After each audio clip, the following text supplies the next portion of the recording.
Hello guys, this is your friend Shinobi Nexus 2.0 and we are back in new fanfic. What if Naruto was in Team 8? The legendary fanfic part 3. Hinata was still a little shaky when she arrived at the Hyuga compound. Kurenai-sensei suggested that they should forego their normal evening training and make sure they got a full night's sleep. Depending on their assignment, they may have to set out immediately. Though she understood the reasons, Hinata was disappointed that she and Naruto wouldn't get to eat the dinner she'd packed that morning. She thought the shiitake udon had come out rather well, and she wanted to see Naruto's face when he tasted it. Perhaps she could pack some for their journey to the border. Though she'd come home earlier than usual, the main house was still quiet. Her father must be occupied with the village council again. She felt herself relax for a moment before she realized what she was doing and chided herself for her disrespect. He was still her father, and it was unseemly for her to be glad at his absence. Worse, he would probably detect her disloyal feelings when he returned, and it would be his duty to punish her for failing to show proper respect. Hinata. Her father's voice interrupted her thoughts, and she hated herself for the way she jumped. Her fear was unworthy of a Hyuga, though, and savored the memories of the kind-hearted woman who'd treasured her only daughter. Of course, that made it difficult to fight with Hanabi. One look at those eyes, no matter how angry they seemed, always softened her hands. Her heartache and longing for the only person who seemed to understand her, to treasure her, had no place in the sparring ring. Nevertheless, they intruded constantly, sapping her will to fight. No matter how disappointed her father became with her, Hinata couldn't force herself to hate her sister, to strike her down as he demanded during their sparring matches. So it was inevitable that Hanabi would triumph against her larger, but mostly passive, sister. Father had first been amazed at Hanabi's prowess, and it lifted Hinata's heart a little to see her sister smile as she basked under father's praise. But eventually his surprise turned to disappointment in his oldest daughter, who could not hold her own against a girl several years her junior. Hanabi continued to work hard, thriving under father's amazed tutelage, while Hinata was always more and more of a disappointment. Today was no different from any other, though perhaps Hanabi's expression was a little more fierce than usual.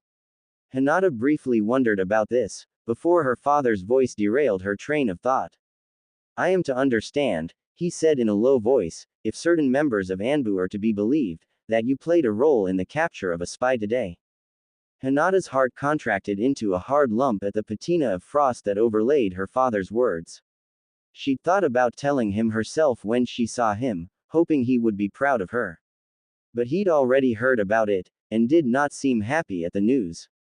Hi, she said in a faltering voice. I am told, he continued, emphasizing the last word, that you utilized an advanced technique to disable your opponent. Anyo, my teammates also, she began. I do not care about them, her father snapped. And you will not speak of that low-born trash again. It is your behavior that reflects on our clan, not theirs. Hanabi, assume a guard position. Hanabi made a half-turn, moving smoothly into a basic Jiyuken defensive stance. Her eyes bored into Hinata's and Hinata knew her sister did not like the news she had heard. Hinata, you will now demonstrate this technique of yours, her father commanded. Hinata stared at her sister and swallowed. She remembered the state of mind she'd been in, the determination to stop her foe or die trying, the determination to not let her team down, the determination to show Naruto what she could do. She felt none of that now, in front of the cold eyes of her family, quailing before the rage and something else burning in her sister's eyes. Was it fear? Hinata did not want to hurt her, even for father. Otu-san, as I suspected, he said coolly, your role in this was exaggerated, possibly in a misguided attempt to curry favor with the clan. I knew you were weak, Hinata, but to find that you lack honor as well. This is very disappointing. Gomen, Otu-san, but I did not know you were told of, Hinata's voice trailed off.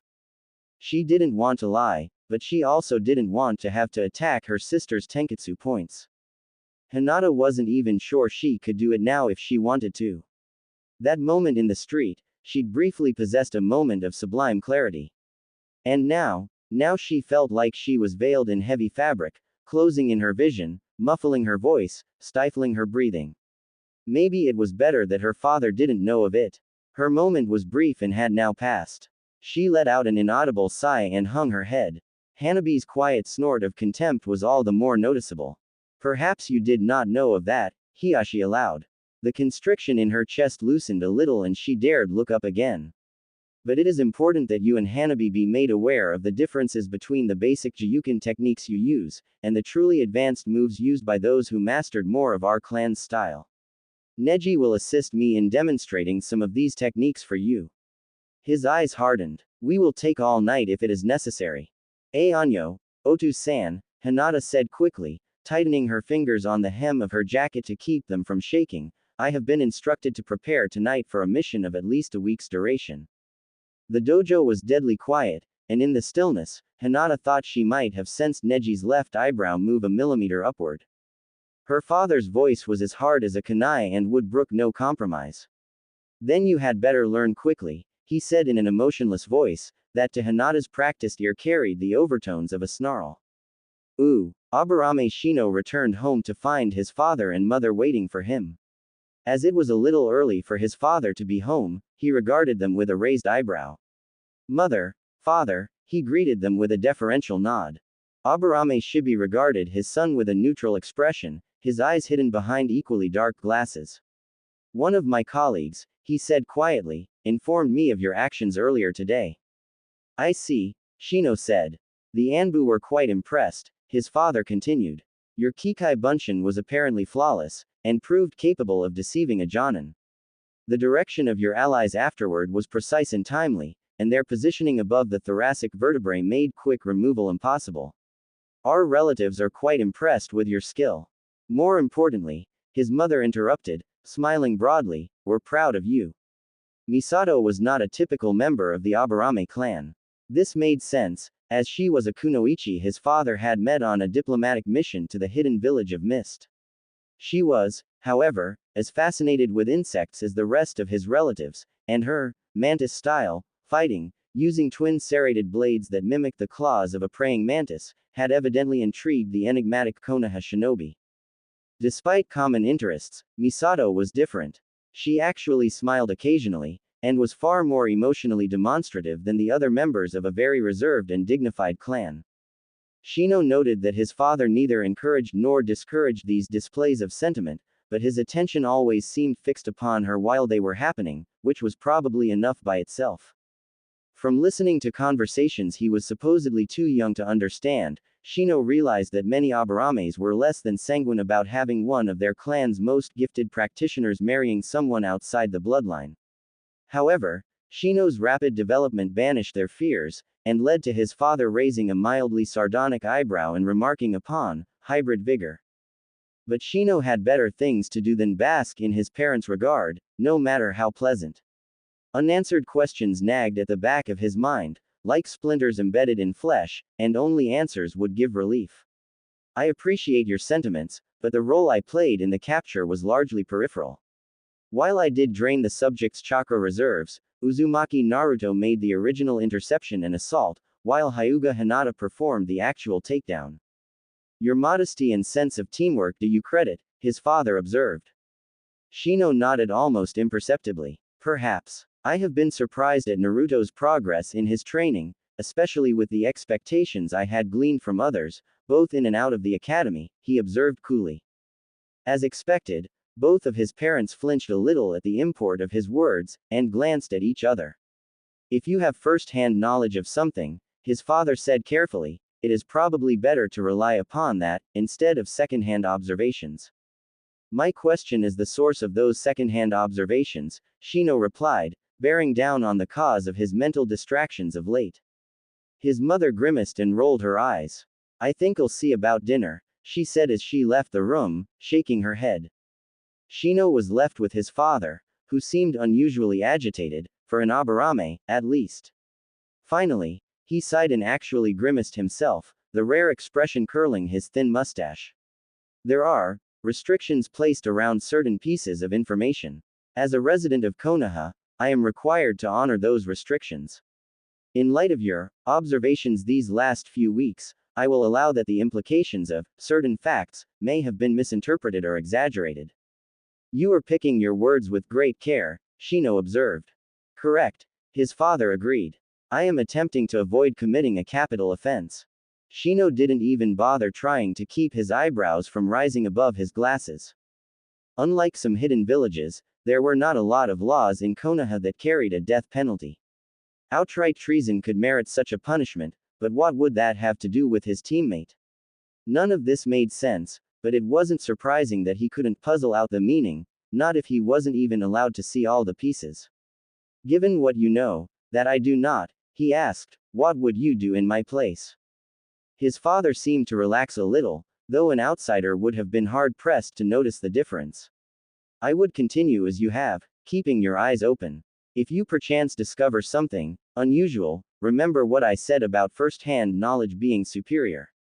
I will attempt to keep that in mind, Shino promised. Ooh. Naruto stayed behind for a moment as his teammates left. Kurenai looked at him curiously as he cleared his throat. Anyo, Kurenai-sensei, I was wondering about our pay for this afternoon. She nodded toward the opened envelope in Naruto's hands. Yes, that is normally done for higher-ranked missions. Given their simplicity and lack of risk, D-rank missions are usually paid out of the Hokage's petty cash. But for higher-ranked missions, they often do not have the funds on hand required to pay the shinobi. So they use vouchers like you have there. It's just a slip of paper, stamped with the Hokage's seal, but any bank or moneylender in Konoha will redeem it for the amount listed. A simple jutsu bound to the seal will consume it instantly if anyone tries to alter it. Naruto nodded intently as she explained the reasons for the vouchers, but as she finished he sighed and his shoulders seemed to slump. I wonder if old man Ichiraku can, he muttered. Their first significant delay occurred outside the bank itself. Two large, brawny men in heavy armor and carrying naganatas were on duty at the entrance. Their size and equipment were intended more to deter casual thieves than real shinobi, but their bladed pole arms were blocking the entrance. You are still open, she observed coolly, I can see customers inside. You may enter, the one on the left said gruffly, but not him. Naruto flinched a little, seemingly in spite of himself, and Kurenai felt even more ashamed of her village. But now was not the time for softer emotions. You tread a dangerous path, she hissed. This boy was just rewarded by the Hokage for intercepting an enemy Jonin that had outrun the Anbu. The spy is now back at the tower, entertaining Ibiki. She used the interrogation specialist's name quite deliberately, and was gratified to see the grown men shudder at her words, even as Naruto scratched his head. Be that as it may, the older one on the right said slowly, we have specific orders regarding the boy. Kurenai frowned. These men could lose their positions if they disobeyed a direct order, but who would issue such a command? Previously, the animosity toward the Jinchuriki seemed to be more personal and unorganized. Was someone attempting to provoke Naruto into doing something that would discredit him in the eyes of the village, and perhaps cost him the Hokage's protection? I think I understand, she said slowly. Your superiors may be concerned about a prank of some sort. I can assure you that this is a legitimate task, and that he will perform no pranks within this building. You have my word as a Jonin that I will assume full responsibility for his behavior inside. She hoped they would seize upon this pretext to placate their superiors. The two guards glanced at each other for a moment. Then the older one nodded and they each moved their naginata aside, breathing a sigh of relief. Noting that, Kurenai realized that she'd been bringing considerable amounts of killer intent to bear on them. Her anger at Naruto's treatment had become stronger, rather than weaker, over time, but she was still mildly surprised at this lapse in control. Even if it had made convincing them to accept her word easier, it was still unprofessional. Naruto was on his best behavior as they entered, looking around curiously.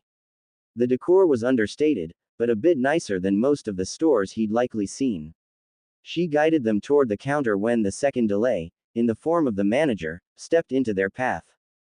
I am sorry, Madam Uehi, the unctuous middle-aged man said, using a form of address that Kurenai did not appreciate, but as it is late in the day, we are not opening new accounts at this time.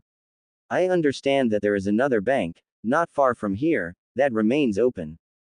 The man's smile was just a little too smug, and Kurenai could already guess where this would go. They would get redirected from bank to bank, branch to branch, until they were left with a seedy moneylender who charged usurious rates, or simply gave up in disgust. Very well, she snapped, clear out my account, bring me the funds, in cash, and I will return to the Hokage's tower to inform him that his vouchers are no longer accepted at your bank. The manager paled suddenly. As a moderate workaholic with modest tastes in a house she'd inherited from her parents, Kurenai's savings were considerable. In cash, it would be an inconvenient mass, but she didn't really care at this point. Besides, people walking out of a bank with unusually large amounts of coin tended to spawn rumors that there was something wrong, rumors that could become self-fulfilling prophecies if they started a run on the bank. Especially if the other shinobi heard he had refused a voucher. Now the man looked trapped, and Kurenai really wanted to know why. I'm sure that will not be necessary, he said quickly. Then we should get started immediately, Kurenai replied in a deceptively mild tone. I don't want to keep your subordinates here too long, but we both leave for a mission in the morning. The manager appeared to be thinking for a moment, but then nodded suddenly. As all of my employees are helping customers, I will assist you myself. Kurenai was suspicious of his suddenly cooperative mood, but allowed them both to be led to his office. The actual process to set up a basic account was fairly simple. Naruto just needed to sign several legal documents, none of which he bothered to read first. While Kurenai supposed she should be touched by his trust in her, she resolved to discuss with him the proper way to analyze a legal document, preferably before signing them. If, no, she corrected herself, when he became Hokage, he would need to be very careful in what he signed. As they finished the documents, Naruto reluctantly handed over the pay voucher that had prompted this entire expedition. The manager's eyes widened a little when he saw the sum written by the Hokage's hand. The Sandaime had been generous, but he was correct that it was less than he would have expended on a hunter nin squad if the spy had escaped. Looking at the manager, she decided to grind the kunai into the bone a little more. Taking out her own voucher, she left it on his desk while she plucked a deposit envelope from the stack. Seemingly of their own volition, the man's eyes wandered over to her slip, allowing him to see that it was the same size as Naruto's. Smiling sweetly, Kurenai nodded. The Hokage was quite generous, but Naruto and his team did intercept a Jonin who'd stolen scrolls from the Hokage's tower, and was successfully evading an entire Anbu squad. Naruto intercepted him, and his teammates finished him off well before the Anbu arrived. Looking directly into the man's eyes, she gestured at her voucher. All before I could do anything. I got that just for training them. The Hokage was so impressed, he didn't even care that they'd beaten me to the punch. The manager now looked almost nauseous with fear. Kurenai was tempted to arrange for a loud, sudden sound, just to see if he would flee in terror. She glanced over at her student. Naruto's prankster spirit appeared to be rubbing off on her in some ways she hadn't anticipated. For his own part, Naruto's face was pink from her words. He scratched at the back of his head and cracked a nervous grin. Anyo, sensei, you say too much. All I did was. All you did, Kurenai interjected, was volunteer to make the initial interception. Facing a fresh enemy, that's the most dangerous role. Not only did you stop him, but you also damaged him so he could no longer get away from us or the Anbu. Naruto shrugged. I'm supposed to protect my teammates, right? Kurenai smiled at her student. He'd embraced his role within the team to a greater degree than she'd hoped. Hinata was inevitable, she supposed, all her machinations aside, but he was also seeking to protect Shino as well. You are exactly correct, Uzumaki-san, she replied in a formal tone, making the boy blush again. Turning to their somewhat dumbstruck audience of one, her voice lost some of its warmth. Is there anything else? She asked. The manager shook his head quickly, but Naruto spoke up. Sensei, this puts all of the voucher thing in my account, correct? What if I want to keep some of the money myself? The money in your account belongs to you as well, Kurenai clarified. And you can pull out as much of it as you want at any time. When you deposit a voucher, you can request that a portion of it be given to you as cash. How much should I deposit and how much should I keep? He asked. Kurenai noticed that when he was trying to wrestle with an unfamiliar concept, Naruto tended to tune out everything else. Right now he was totally focused on her, ignoring the manager who'd angered them so much earlier. Kurenai found it a particularly satisfying experience as a teacher, to have such an attentive student hanging on her words. Those fools at the academy, she mused. You should, at a minimum, try to save at least a third of what you make, and try not to touch it except for emergencies. If you can, save more, Kurenai answered, her voice trailing off as she wondered how best to explain what she wanted to say. It's like carrying kunai, she continued after a moment. How many is a Konoha shinobi required to carry? 3 for active duty, Naruto replied automatically, his voice taking on the sing-song tone of a well-memorized fact. Well, Iruka would at least make sure he was well grounded in the basics, she mused. And how many do you carry, Naruto? Well, he hesitated, glancing at the manager, a lot more. Kurenai smiled slightly at his caution with an operational secret. Another test passed. And why is that, Naruto? Because you never know when you might need more than 3, he said, shrugging. Then his eyes widened as he made the connection. So money is like kunai? He asked. She nodded. Correct. It's better to have more than you need than not enough. And since we are leaving for a mission tomorrow, you likely will not need much money in your pockets, will you? I would deposit all of that, and then when you return, you will have another voucher waiting for you. I imagine you'll be eager to visit Ichiraku at that point, yes? Naruto nodded eagerly as he filled out the deposit slip and slid his voucher into the stiff paper. When he finished, he looked up expectantly. Very good, Naruto, Kurenai said approvingly. When we return to Konoha, I will show you how to use an account register so you can keep track of your money. For right now, I need to have a few words with the manager about my account. You should probably have a good supper and try to get to sleep early. We'll be getting an early start tomorrow, remember we are meeting at the Hokage's tower at 9. Don't be late. When the genin left the office, Kurenai returned her attention to the manager, who had partially regained his composure. Explain yourself, she snapped. I do not know what you mean, the man stammered, taken off guard by her abrupt change in demeanor. You attempted to refuse service to a Konoha shinobi who has done nothing to you and yours. He was nearly killed this afternoon protecting shopkeepers and merchants from an enemy jonin who was entirely too careless with explosive tags. Now, when he's trying to cash in his reward, given directly to him by the Hokage, you try to turn us away. Rudeness and abuse he is all too familiar with, but this is different, isn't it? You knew if he went to another bank, he'd get the same treatment, didn't you? Kurenai's red eyes bored into the watery brown ones possessed by the manager, and below the edge of his desk, her fingers quickly formed the seals she needed. The genjutsu she cast was a fairly subtle one, designed to get the truth from those who did not wish to reveal it. It didn't force the subject to speak, but it inspired a certain terror of the caster, and a profound fear of being caught in a lie.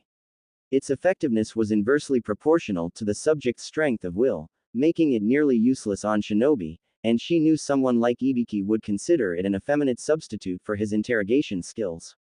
On the other hand, if the seals were concealed from view, the subject might not even be aware he'd been placed under a genjutsu. Of course, using it on a Konoha citizen was rather questionable, and something that could have earned her a long explanation with the Konoha military police, before they were decimated. At the least, it would still earn her an interview with the Hokage if it were discovered. On the other hand, she felt that her observations gave her probable cause to expect that there was some sort of organized resistance to Naruto's presence in Konoha.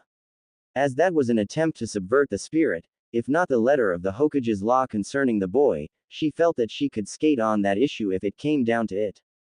The manager's words dispelled these concerns in an instant. I didn't know for sure, but I did suspect, he answered nervously, looking like he wanted to be anywhere else but talking to this furious Kunoichi. There was a gathering of the bankers and moneylenders after the last village council meeting. Our representative to the council of elders said that we were to discourage the boy from patronizing our establishments. If he became violent in any way when refused service, we were to call Anbu immediately. I see, Kurenai said, but she really didn't. And why this sudden change in policy? I do not know, the man said, sagging fearfully. Many people in our guild would prefer not having him in Konoha, he said hesitantly. But I think this originally came from the council, he added. Very well, Kurenai said, releasing the subtle genjutsu as she stood up. I would carefully consider whether you wish to involve yourself in this vendetta some elder seems to have against the boy. He's ambitious, he works harder than anyone his age, and he's gained the attention of the Sandaime and several senior shinobi with his actions today. He swears he will be Hokage someday, and damned if I don't think he might realize his dream. That will not bode well for anyone that stood in his path to the tower. I will be showing him how to keep track of his account, and for your sake there had better be no irregularities in his balance, or I will personally destroy you. Have I made myself clear? The man nodded quickly, so Kurenai spun on her heel and stalked out of the office. After dinner, she'd likely be throwing kunai at the old stump behind her house for an hour before she would be able to sleep. That actually wasn't a bad idea, she reflected as she stepped out onto the street. She needed to do some thinking. Something had changed in Konoha, and she needed to understand what it was, how it would affect her charges, and ultimately her own plans. Ooh, the manager, his mind still reeling from the aftereffects of terror, could only nod dumbly at the Jonin's warning. He breathed a sigh of relief as she left his office. After several minutes regaining his composure, he shakily rose to his feet. Clutching the documents the two had signed like a life preserver, he made his way to the central counting room to make sure both transactions were entered into the books accurately. He would just report that the boy's Jonin hadn't given him any choice in the matter and threatened to report him directly to the Hokage. No one would blame him in that case. And he would also make sure that Yuichi Kurenai never had cause to speak to him again. Ooh, with no evening training scheduled, Naruto decided that a leisurely dinner at Ichiraku's was just what the medic nin ordered. Surprisingly, the old man had heard about the disturbance downtown, and knew his best customer had been involved. Naruto blinked at the idea of villagers talking about him, and not in the hateful manner he was accustomed to. At that point, there was nothing to be done but to give a blow-by-blow account of the battle. To his credit, he dwelled as much on his teammates' exploits as his own. In particular, he was impressed by whatever the heck Hinata had done. He'd rolled out of the wreckage right as the Jonin reached her, so he'd seen clearly what she did, but that didn't help him understand. He'd never seen her use a technique like that before. Even as hyped up and excited as he'd been from the fighting, her hands were still small white blurs to his eyes. And when she was done, the Jonin just dropped to the ground like a puppet with its strings cut. Old man Ichiraku smiled as the boy described his teammates' attacks with wild gestures, sound effects, gushing praise. You know, he observed, times have changed. When I was your age, girls impressed boys with a pretty kimono, or an elaborate hairstyle with bejeweled pins. Now they do it by beating the hell out of people. He sighed theatrically, suppressing a laugh as Naruto's eyes bulged out comically. Maybe it's different for Kunoichi, he continued. It's probably cheaper than spending all that money on finery. He laughed, earning a dirty look from Ayame as she set another bowl down in front of blushing Naruto. It's not like that, Naruto protested. She's really good. She works super hard and will do whatever it takes to improve herself. She's probably upset we didn't get to train tonight. It's like, his voice trailed off as he thought for a moment, chewing the hot noodles. Kurenai was trying to teach him how to look underneath the underneath, but it was awfully hard to do it all the time. It's like she has something to prove, he finally said. Then he nodded. I think that's exactly it, but I don't know what she's trying to prove, or to who. The old man gave him a vaguely superior smile that made Naruto nervous for some reason. I'm sure you'll figure it out, eventually, Naruto. Another bowl of miso. Naruto nodded as his chopsticks moved in a blur. A few moments later he put them down and lifted the bowl, draining the savory liquid. He looked up as a familiar presence sat down next to him. Ohio, Iruka-sensei, he said, greeting his former teacher. Hello, Naruto, the Chunin said with a smile. I see you got started without me. He treated Naruto to a few bowls of ramen since their ordeal in the forest with Mizuki. They didn't talk much about what had been said that night, but they didn't really seem to need to. My treat tonight, sensei.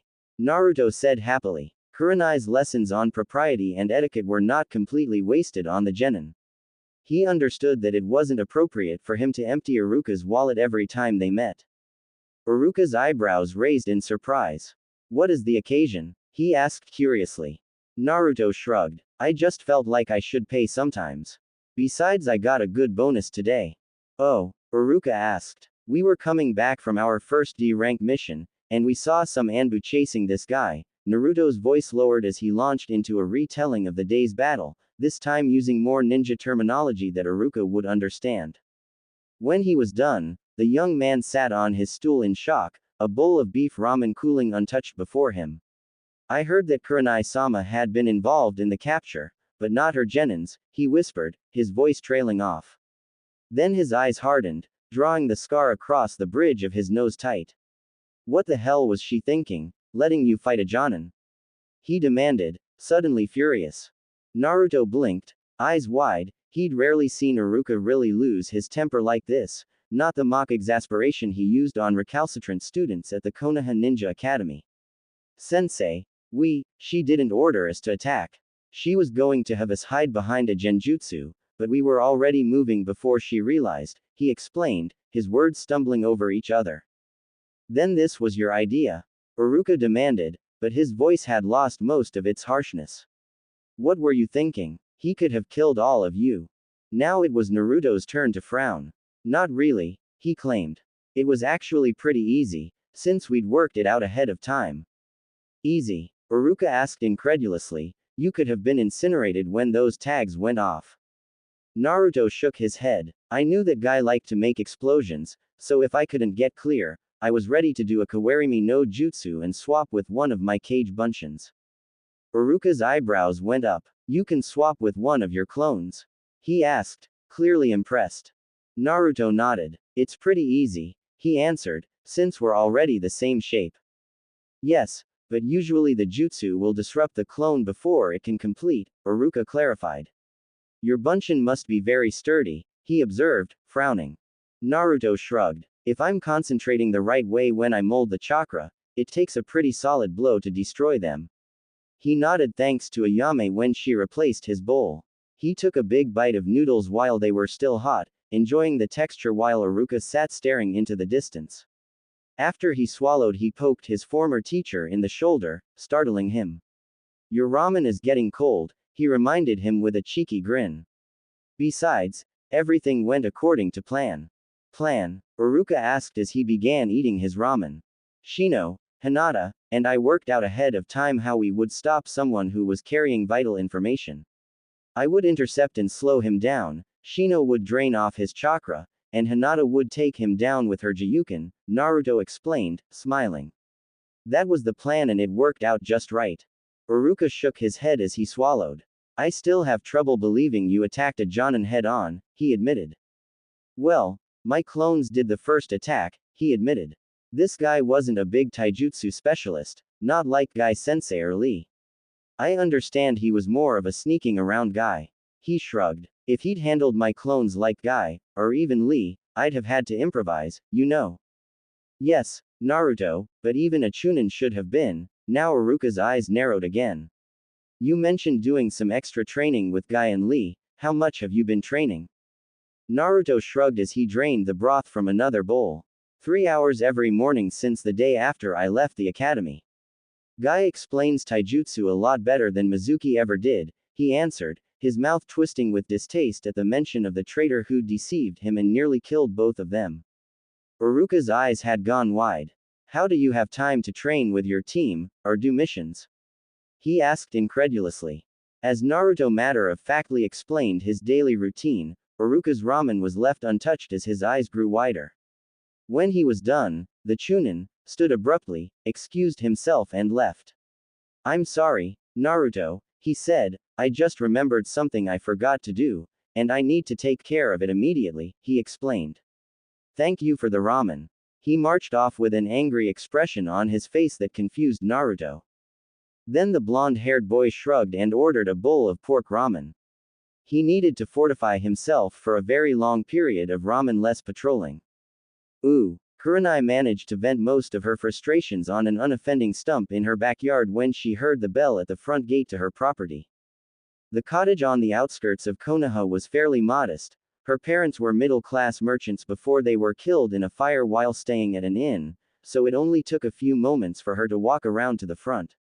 It wasn't hard for her to recognize the shadowy figure standing under the lantern hanging from the gate post. She'd wondered when he'd be showing up. "Yumi no Iruka," she said by way of greeting. "Kurenai-sama," the Chunin said shortly. "What brings you here?" she asked. If he was going to be that way, she'd match his directness. "Naruto," he said coldly. "Ah," she replied. "Would you like to come inside?" she asked. Iruka nodded, and she opened the gate and led him up the stone-lined path to the front porch. They were silent as they removed their sandals at the door, and Kurenai hung the bandolier of practice kunai on a hook. Iruka accepted a seat in her living room, while she retired to the kitchen to prepare tea. While her parents had preferred Western-influenced architecture for their home, Kurenai grew up in a household with very traditional customs. As such, a guest was not entertained without some offer of refreshment. Besides, making tea gave her a chance to think, even as it gave Iruka a chance to cool off. The Chunin did seem somewhat more composed as he accepted his tea with a polite nod. Kurenai decided to wait him out. That put her into a marginally stronger position and increased the odds that she could convince him to cooperate, or at least not interfere. She knew Naruto was close to his old teacher, one of the first adults to accept him for what he was, instead of what they feared he was.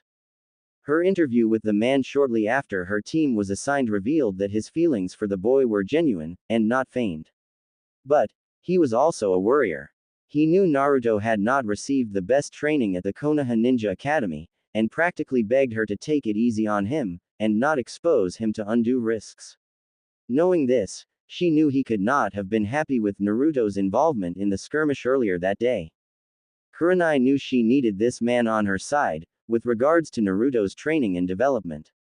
She knew from her studies that the boy needed some sort of male role model.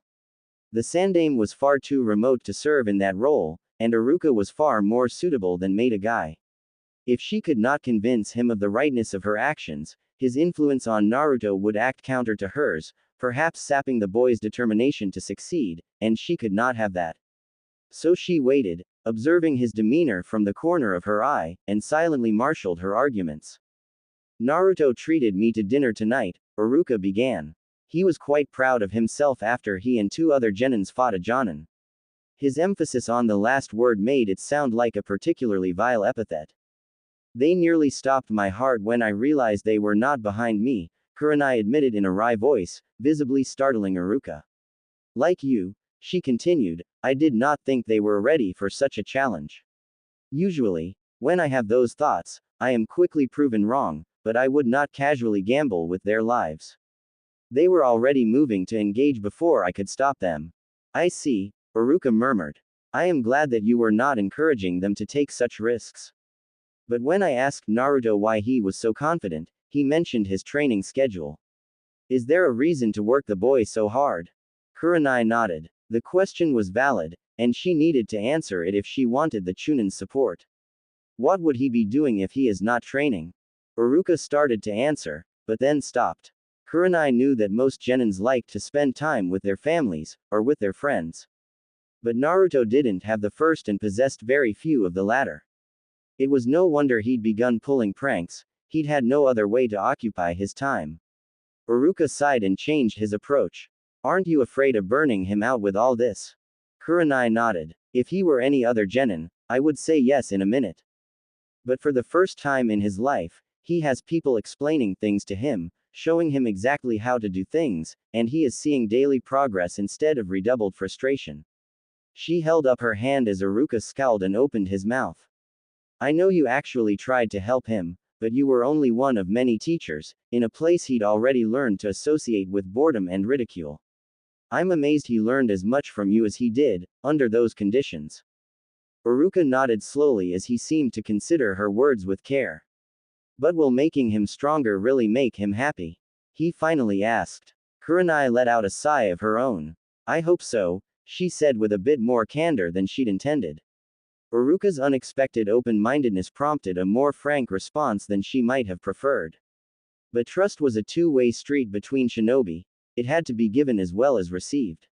You know of his grand ambition. Uruka nodded, smiling faintly. The first step to achieving that goal, she said calmly, lies in becoming as proficient a shinobi as possible, and as quickly as possible. Uruka's eyebrows lifted in an almost comical fashion. You really think Uzumaki Naruto will become Hokage? Eventually, Kurenai asked. I think anything is possible. Someone will have to follow Sarutobi. He's very wise, but he won't live forever. I don't see any strong candidates for his successor, do you? Uruka slowly shook his head. Not like the fourth was. No one stands out the way he did. I think Konoha could do much worse than someone like Naruto, Kurenai said quietly. He has a kind heart and a determination to do the right thing. I have seen this in the way he trains, and the way he treats his teammates. The only thing I am unsure of is whether he will even want to be Hokage by the time he is ready, or if he will have come to hate the village by then. Uruka looked crestfallen as Kurenai related her experiences trying to get Naruto properly equipped. He was visibly shocked as she related the Hokage's words about the recalcitrant villagers, and how they circumvented the spirit of the Hokage's law, even while conforming to the letter. He rubbed his chin as she related what she'd learned at the bank, not even reacting when she mentioned using the interrogation genjutsu on the manager. I will investigate this while you are gone on this patrol mission, he said absently. Maybe I can uncover who is trying to drive Naruto from Konoha. If this action did originate on the village council, then the identities of the plotters should be difficult to conceal. That would be good to know, she agreed. She was a little surprised that he'd come around to her viewpoint so quickly. He displayed an unusual degree of mental flexibility, especially for a man. Well, I'd better be going. I have class in the morning, and you have a mission to prepare for, he said, standing up. Thank you for the tea, he said formally. I'm glad we had this talk, she said as she led him to the front door. With his sandals on, Uruka lingered in her doorway for a moment. He opened his mouth a couple of times, only to close it. Please, take care of Naruto, he finally said in a small voice. I will do all that I can, she replied. She wished she could make a more positive reply, but past experience had shown her that good intentions and a strong will couldn't guarantee anything, no matter how desperately one might want them to. Good night, Uruka said in a somber voice, bowing slightly. Kurenai watched him turn and walk off into the darkness. Ooh, Naruto had gotten to the point where he awoke before his alarm more than half the time. Avoiding painful shocks seemed to be a more than sufficient motivator for his subconscious. He dressed quickly and hefted the heavy backpack he'd so carefully loaded the night before. Then he locked up his apartment and headed for his daily meeting with Guy Sensei and Lee. Maida Guy had already heard about the previous day's fight, but asked that Naruto tell it again from his viewpoint. By the time the blonde shinobi had finished, Lee was practically vibrating. Yes, Naruto-san, you have shown everyone the power of your youth. The genin with the bowl cut shouted, leaping up with one fist punching the air. Naruto winced and rubbed at his ear. Yeah, I guess we did, a little, he agreed with a grin. Lee's eyes were lit with a strange fire when he turned to his teacher. Guy Sensei, do you think there will be another attempt to steal the Hokage's scroll? Maybe we could patrol around the tower and catch the next one. Guy looked a bit alarmed at this, and Naruto quickly cleared his throat. Lee, I don't think that's such a good idea, he said quickly. If a stealth specialist was caught, they might send someone who's more of a generalist or heavy combat type next time. Also, remember I was with my whole team at the time, and they did a lot of the work. Yes, Guy exclaimed, giving Naruto a thumbs up. Naruto has demonstrated that he knows the true meaning of teamwork, Lee. Then his brows lowered dramatically as he turned fully toward Lee. He understands that a team can do far more than an individual alone. Do not seek the path of false glory, Lee. Trust your sensei to steer you correctly. Lee immediately burst into tears and began sobbing apologies to his teacher as Naruto broke out into a cold sweat. After two overly passionate choruses of, Guy Sensei, Lee, Naruto loudly cleared his throat. The green spandex-clad shinobis looked up from their tearful embrace. The Hokage said he's going to send us on a C-rank patrol mission now, and I need to report to the Hokage's tower by 9. I wanted to let you know that I'll be out of the village for at least a few days, Naruto said, struggling to keep his voice even. Guy nodded thoughtfully as Lee regained his composure. We will await your return. Try to train as much as you can while you are away. You've made good progress here, Naruto, and it would be a shame to see you lose your edge while you are gone.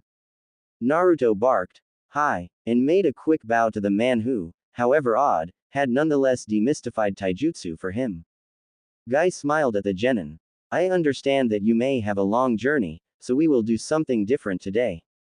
I will discuss tactics for dealing with multiple opponents, and afterward, perhaps you can help Lee with your cage bunchins. Naruto hadn't had a chance to use any jutsus in his matches with Lee before now, so his grin was just a bit feral. Lee looked from his sensei to his sparring partner and swallowed. Ooh. Naruto was still smiling as he walked toward the Hokage's tower. The lesson had been good, and he'd be thinking about what Guy said about fighting multiple opponents for a while. The tactics varied, using terrain, using your opponents themselves, but usually they involved arranging things so you only fought a few enemies at a time. It was also fun to let Lee see him do something he was really good at. The genin's eyes practically popped out of his head when 30 Narutos charged him with a chorus of battle cries. Even Guy had seemed a little impressed.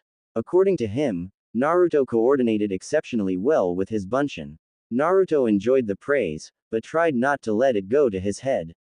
Kurenai-sensei would be sure to notice and bring it to his attention before she deflated his ego. Guy let him leave at 8, so he'd have plenty of time to meet with his team. Naruto reached into his pocket and hefted his frog-shaped wallet. He'd even have time for a quick breakfast, and there was still plenty of money left from running all those D-rank missions. Kurenai-sensei had been right about how the money would accumulate if they kept doing those twice a day. He was nearing his destination, his mind weighing the pros and cons of having miso soup versus grilled sardines with his rice, when he saw a familiar figure. Ohio, Hinata-san, he called out, breaking into a trot. But the words of his greeting seemed to stick in his throat as he realized something was wrong. Hyuga Hinata, though she wasn't very dynamic in her body language, always moved with a certain grace and precision. Naruto was impressed by the way that carried over to her taijutsu, as she seemed to float when they sparred, evading his attacks with an effortless ease that he both admired and envied. Of course, the last time he tried to explain that to his teammate when he complimented her, she looked down and promised to put more effort into her sparring. Naruto didn't know if it was her ears or his mouth, but somehow every time he tried to say something nice to her, it always came out negatively. But none of that grace and ease was evident today. His teammate stumbled along the sidewalk in a daze. Her jacket was creased like she'd slept in it, and her backpack hung off one shoulder with the ties half undone. At the sound of Naruto's voice, she flinched and the strap slipped off her shoulder. She caught it before it slid down too far, but the top of her bag opened, spilling out a haphazard tangle of clothes, weapons, and supplies on the sidewalk. Without even looking back, Hinata slumped to the ground, kneeling on the hard pavement as she mechanically began stuffing things back into her bag. Naruto rushed over, wondering what was wrong with his teammate. Hinata's face was lowered, and he could barely see her nose as her lank hair hung forward across her forehead. Hinata? He asked cautiously. She shook her head, but did not answer. Naruto knelt down and handed her a kunai that had skidded out of her reach. He noticed that her hands were shaking as she grasped the handle with murmured thanks. Uzumaki Naruto would never be mistaken for a genius of perceptive talent, but even he could tell that something was wrong, drastically wrong with his teammate. He remembered old man Ichiraku's words. It was true that Hinata and Shino were becoming friends as well as teammates. But now, that once happy thought filled him with dread. Had she somehow found out about his prisoner? No, her manner seemed more painful and despairing than fearful. She hadn't been afraid to accept the kunai from his hand, either. Naruto frowned as his thoughts chased each other around, with no clear resolution in sight. Something was wrong with his friend, and he needed to do something. Naruto knelt down a little lower, trying to make contact with Hinata's palest lavender eyes. Hinata-chan, he asked nervously, and immediately swallowed. Hinata's head jerked up like she'd been struck, and Naruto saw that she indeed had been. There was a large angry bruise on her left cheek, and another along the right side of her jaw. There were smudges of dirt here and there and dried blood near one nostril and at the corner of her mouth. The skin around Hinata's eyes was dark from fatigue, and at this range he could see tiny red blood vessels along the edges of the eyes themselves. Naruto felt his mouth drop open and Hinata immediately ducked her head back down. At least she hadn't hit him for using the familiar form of address, like Sakura used to, not that he wouldn't prefer that reaction to this, when he thought about it. Naruto helped her gather the last of her possessions, gradually becoming aware of the increasing foot traffic around them. The merchants and shopkeepers were getting ready to start another day in Konoha, as he racked his brain for something to say. What happened to your face? Or, why do you look like you got beat up? Did not seem appropriate, not when he thought about that anguished look.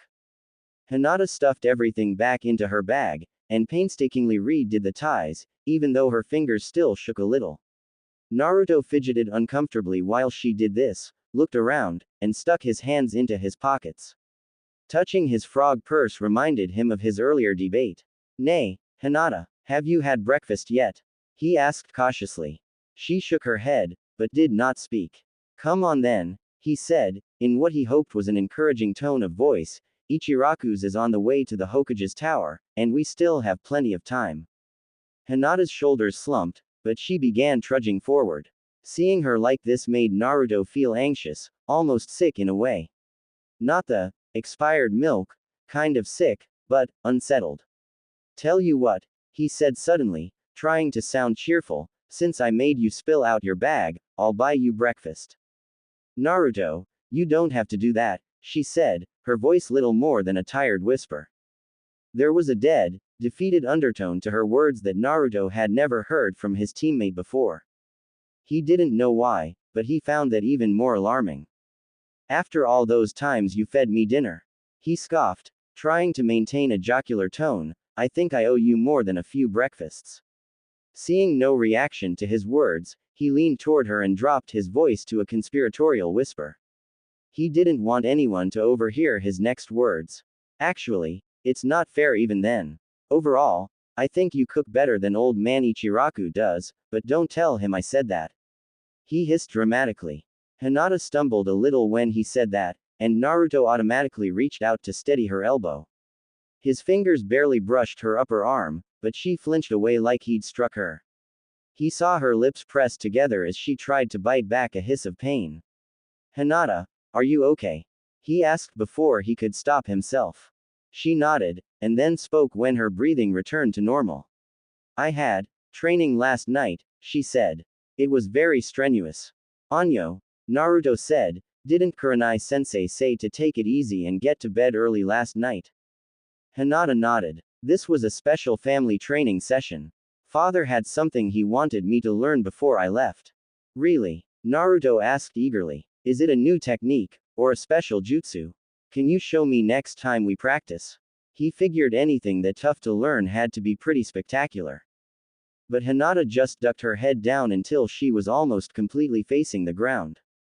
Naruto really had no idea what to say that couldn't make things worse, so he was silent until they reached Ichiraku's. The old man was polishing the countertop with a folded cloth as a fat merchant in a silk robe got up and left, leaving some coins next to his empty plate. Hey, Naruto, one more for the road until you're off on your mission? He asked, but his smile faded a little when he saw Naruto's companion. They both settled on stools, though Hinata was still moving stiffly. Naruto glanced at his teammate out of the corner of his eye. Do you know what you want? He asked, gesturing at the menu. When Hinata didn't answer, Naruto frowned, scratching at the back of his head. Where was Kurenai-sensei when he needed someone smart to unravel the mysteries of Kunoichi? Would you like to just get what I'm having then? He asked cautiously. Hinata nodded wearily, seeming to droop on the stool. Okay, I'd like miso soup, rice balls, and pickles for both of us, he said, digging out his wallet and checking its contents. And some of those dumplings with the bean paste for my friend, he added. He knew from the dinners that was one of her favorite treats. Arigato, Naruto-san, Hinata said in an uneven voice. Good morning, Naruto, Ayame said as she emerged from the back room with a broom. She frowned a little when she saw Hinata, but Naruto had no idea why. She then looked over at her father for a moment. Hello, Hinata-san, she said after a moment. We're planning to get some new tiles laid in back, and I was hoping I could get your opinion on the patterns. Father has his heart set on this one design, but I think it would clash horribly. I'd like to get another woman's opinion on this, since we all know men are hopeless at such things. The old man, of course, took loud exception to this, and father and daughter began a spate of good-natured bickering that sounded like a well-rehearsed skit to Naruto's ears. Somehow, halfway through it, Ayame was on the other side of the counter, gently taking Hinata by the shoulder, and leading the weakly protesting girl away. I'll watch your bag, Naruto volunteered, helping her ease the strap off her shoulder. Minus the weight, Hinata seemed to straighten up a bit more. Naruto knew she must have been very tired for it to have affected her so much. Her arm and leg weights had been added to several times after Kurenai had procured a set of braces that would fit the slim girl's wrists and ankles. Naruto fidgeted as the old man prepared their food. It wasn't that he didn't believe Hinata so much as that he suspected she wasn't telling him everything. He needed to see, underneath the underneath, but he didn't have any idea what he should be looking for in this situation. He frowned as he tried to think, but nothing seemed to make sense to him. What happened to your friend? The old man asked in a low voice as he began to lay out the porcelain squares with their food. I wish I knew, Naruto said in a miserable voice. He was getting really sick of being confused and always doing the wrong thing. Well, I think Ayame is helping her get cleaned up a bit. One thing I have learned being married and raising a daughter, a woman having a rough day will feel twice as bad if she looks rough as well, the old man confided. Arigato, Naruto said gratefully. Ayame was a girl, so maybe Hinata's problem, whatever it was, would make sense to her. Think nothing of it, the old man said in grand voice.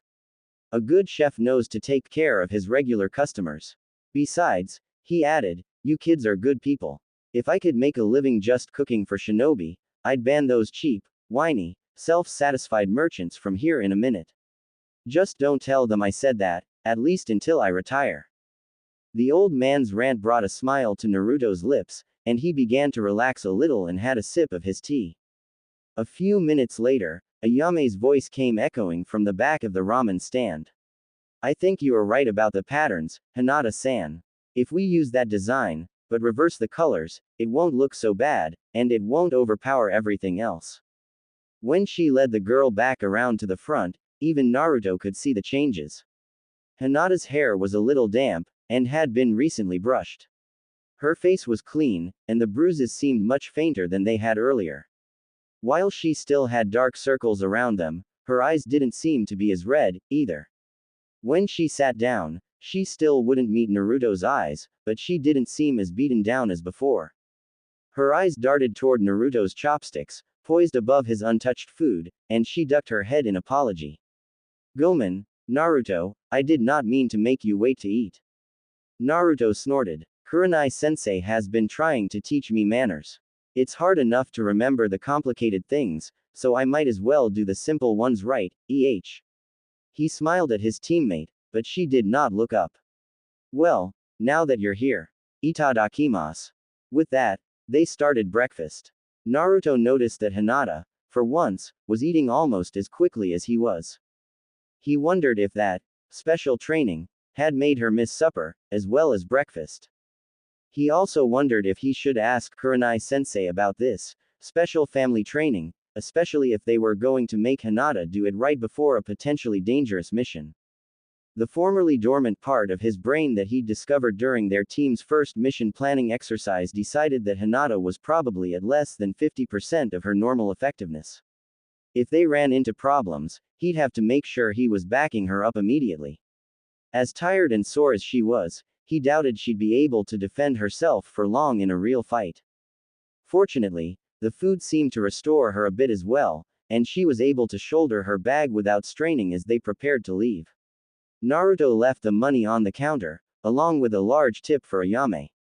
The old man's eyes darted toward Hinata as she adjusted the straps on her bag. "You two come back safe," he said gruffly. "We will," Naruto assured him. Ooh. Kurenai was pleased to see her genins already waiting for her as she approached the Hokage's tower for their assignment. The horror stories she'd heard from Asuma and the others about irresponsible students seemed to be just that, stories. She smirked. Or maybe they took after their jonins, at least in Asuma's case. Team 10 had done less than a third as many missions as Team 8, and Kurenai had yet to see them do any really serious training. Asuma Baka was relying far too much on the Akamichi Yamanaka Nara synergy and not enough on hard work and preparation. Kurenai's musing cut off as she approached the bench. Shino was standing next to it, staring at her. Naruto was sitting, as was Hinata. Or more accurately, Naruto was sitting there, petrified. Hinata was asleep, her head resting on her teammate's shoulder. While one part of her found the scene to be rather cute, and wished she'd had a camera to record the moment, for the most part she was concerned. This was not normal behavior for the kunoichi, who always took care to ensure she was prepared for the day's activities. Had she and Naruto ignored her orders about getting a full night's sleep and decided to train anyway? Was she sick? If the latter was true, they'd have to delay their mission or leave her in Konoha. Either outcome would not be good for the girl. For that matter, Naruto looked unusually nervous as well. Did he know something? Or was he partially to blame for her condition? Kurenai pondered things she'd been hoping to put off for a while when she noticed a far simpler and more likely cause. Of the people walking past the bench, shinobi and villagers alike, a fair proportion were giving the boy a dirty look, like he'd done something wrong. That probably accounted for his guilty expression, or at least she hoped it did. Kurenai came to stand before her students. It took no more than a raised eyebrow to get Naruto talking in a strained whisper. She noted that, despite his agitation, he took great pains not to move his shoulder a millimeter as he talked. "I ran into Hinata after I left Gai-sensei and Lee. She was really tired and could barely walk. When I said hello she dropped her bag and I had to help pick her stuff up. She'd said she had to do some special training with her family. I think they kept her up all night. We had some time, so I bought her breakfast at Ichiraku's. From the way she ate I don't think she'd had anything to eat since lunch yesterday. When we got here, we were still a little early, so we sat down to wait, and next thing I know she's asleep on my shoulder, and honest, I didn't do anything." The blonde genin whispered, without pausing for breath. Kurenai held up her palm to forestall any further explanations. Naruto might pass out from oxygen deprivation if he continued. "You did the right thing, Naruto," she reassured him. "This family training is quite troubling," Shino said. Kurenai wondered if he really meant troublesome, instead, since it could interfere with their mission. But then she looked at the expressionless boy and remembered how seldom he misspoke himself. It was good to see he wasn't as cold and uncaring on the inside as he appeared on the outside. "I agree," she replied, nodding.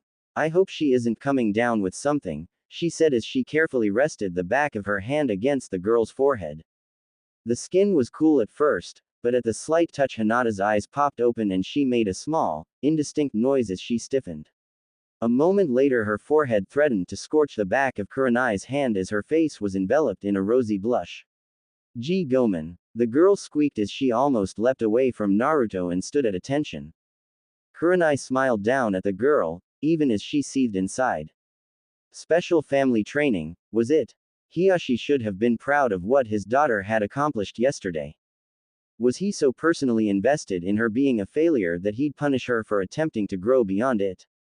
Even with all she knew of the man, it seemed impossible. Well, monstrous people did monstrous things, and she already knew of one, even if she lacked the proof. But Hinata was not her father. Revenge against one did not justify injustice toward the other. Perhaps, even, the opposite was true, and one would require the other. That would remain to be seen, as it depended on another's strength, and right now she appeared to be a very slender reed indeed. Nonetheless, Kurenai smiled down at her subordinate. "Hinata, I am glad you still made it here, even if you are not feeling well. Your determination not to miss this mission briefing is noted and appreciated. I see that it is 5 minutes before the hour. Are you ready to proceed? Hinata nodded, ducking her head. Naruto just looked confused, and Kurenai hoped he didn't interpret Hinata leaping away from him as a rejection. She squeezed the bridge of her nose as Hinata and Naruto moved toward their appointment. When she looked up, she saw Shino, and had the oddest impression that he was smiling at her behind his high collar. Ooh. Hinata looked down and concentrated on placing her feet correctly. She would not stumble and humiliate herself further. Fortunately, the meal and the brief rest had temporarily restored some of her energy, and she moved with much greater ease. Thinking about that brief rest brought heat rushing back to her cheeks. She didn't know what had possessed her to do that. They'd arrived at the tower with 15 minutes to spare, so Naruto suggested they sit on one of the benches. The morning sunlight was warm, and combined with her fatigue and the fine breakfast she'd just eaten, she hadn't stood a prayer of staying awake. But why did she have to wake up leaning on Naruto? Of course, if she'd leaned the other way she might have toppled over, or even fallen off the bench, but that might have been preferable. At least he hadn't complained or shoved her off of him. Naruto was too nice to do that anyway. For that matter, why was everyone being so nice to her? First Naruto, stopping to help her with her things, and even calling her Hinata-chan, at one point, though she thought her ears were probably deceiving her, telling her what she wanted to hear. Instead of losing patience with her bumbling, he'd even offered to buy her breakfast. That was almost like a date, in a way, since he even paid for her food. It wasn't really like that. He'd just offered to pay her back for the dinners she'd shared with him, but if it had been Uchiha Sasuke who'd bought her breakfast, Hinata knew that most of the village girls her age would have been wishing for her violent death. So even if it wasn't a real date, it had to count for something, didn't it? And then Ayame Oni-san, on the pretext of asking her a. Naruto kept an eye on Hinata as they ascended the Hokage's tower. She seemed a lot steadier than before, which was good, but he didn't want to take any chances either. He also studiously avoided making any sort of eye contact with Shino. He was pretty sure the damn bug user had been silently laughing at him since he'd arrived at the base of the tower that morning. He'd looked down at Naruto and the sleeping Hinata without saying a single word. Finally Naruto had whispered, "She's really tired," as quietly as he could. "I can see," Shino replied, deadpan. Unfortunately, with that high collar, Naruto couldn't see the boy's mouth to be sure. Nonetheless, he silently promised himself to kick the larger boy's butt the next time they sparred. And to top off the day's weirdness, his shoulder still felt warm where her head had rested on it. At least the Chunin guarding the Hokage's office had retained their attitude adjustment from the previous day, though Naruto wondered if that would necessarily have been true if Kurenai-sensei hadn't been bringing up the rear. At least he knew the Hokage's smile wasn't feigned when they entered his office. He murmured as they stood at attention before his desk. He held out a pair of scrolls for Kurenai. The scroll with the blue seal contains the details of your assignment. You will be patrolling that section of the border with Earth Country for 3 weeks, starting 3 days from now. That should allow you plenty of time to travel and familiarize yourself with the area. The scroll with the red seal is to be presented to the leader of the team currently in place, a Jonin named Darikatsu. We're relieving Darikatsu's team, Kurenai asked, her voice holding a little edge. Yes, the Hokage answered, gesturing at the Jonin with his pipe. Do you know him? Kurenai nodded. In passing, I am surprised he was put in charge of such a sensitive location. The old man grunted, and a rueful expression passed over his face, disappearing so quickly Naruto wondered if he'd imagined it. There have been a few incidents lately. Skirmishes that seem to straddle the line between our two countries. It's never really clear which side of the border it started on, so there have been messy diplomatic repercussions. There are a lot of people over there that are still angry about a war fought before your genins were born. To give our envoy to Earth something to use, he can now inform them that Darikatsu's team of combat veterans has been replaced with a genin team, and request that they reciprocate. I'm explaining this because I want all of you to adopt a very flexible approach to border intrusions. You want us to just let anyone through? Naruto asked in disbelief. No, the Hokage said firmly as he shook his head. But I do want you to make sure that if you intercept someone, it happens in a location that makes it very clear who violated whose border. Naruto frowned as he puzzled out his leader's words. So you want us to make sure the other side gets the blame if there's a fight? The Hokage nodded. Yes, although I hope there won't be any confrontations, especially if Earth stands down their patrol as well. Kurenai spoke up again. We will make sure we always patrol a few kilometers back from the actual border, so any confrontations will occur on fire territory. The Hokage nodded. Very well. Good luck, and I will see you in about 3.5 weeks. Your relief will have a scroll with a red seal like that one. Do not accept messages from anyone who does not have such a scroll. Understood. They all nodded, and with that they left the Hokage's office. Starting his first C-rank mission, Naruto wanted to jump into the air and shout, "Yada," but two things stopped him. The first was Kurenai's lectures to her team about proper decorum. Hinata already seemed familiar with all the rules, and while Shino appeared mildly interested, Naruto figured they were aimed primarily at him. The other was Hinata's condition, the reasons for which he did not fully understand. Team 8 moved through the streets of Konoha at a quick walk, heading for the nearest gate. Stepping through the portal wasn't anything they hadn't already done dozens of times, but somehow it felt different. He nervously adjusted the kunai holster on his right leg, and resisted the urge to pull one out and twirl it by the ring at the end of the handle. They were on the trade road that led to Earth Country for over 2 hours before Kurenai called for a break. Naruto was still full of energy, but he noticed Hinata was faltering. Her apparent lack of rest the previous night was catching up with her. She slipped her bag off her shoulders, sat down at the base of a tree, and leaned back, closing her eyes. Naruto frowned and sat down next to his teammate. You may want to take your arm and leg weights off, if you're still wearing them, he said quietly. Hinata started at the sound of his voice, eyes popping open again. After a moment she self-consciously grasped her forearm through the sleeve of her jacket.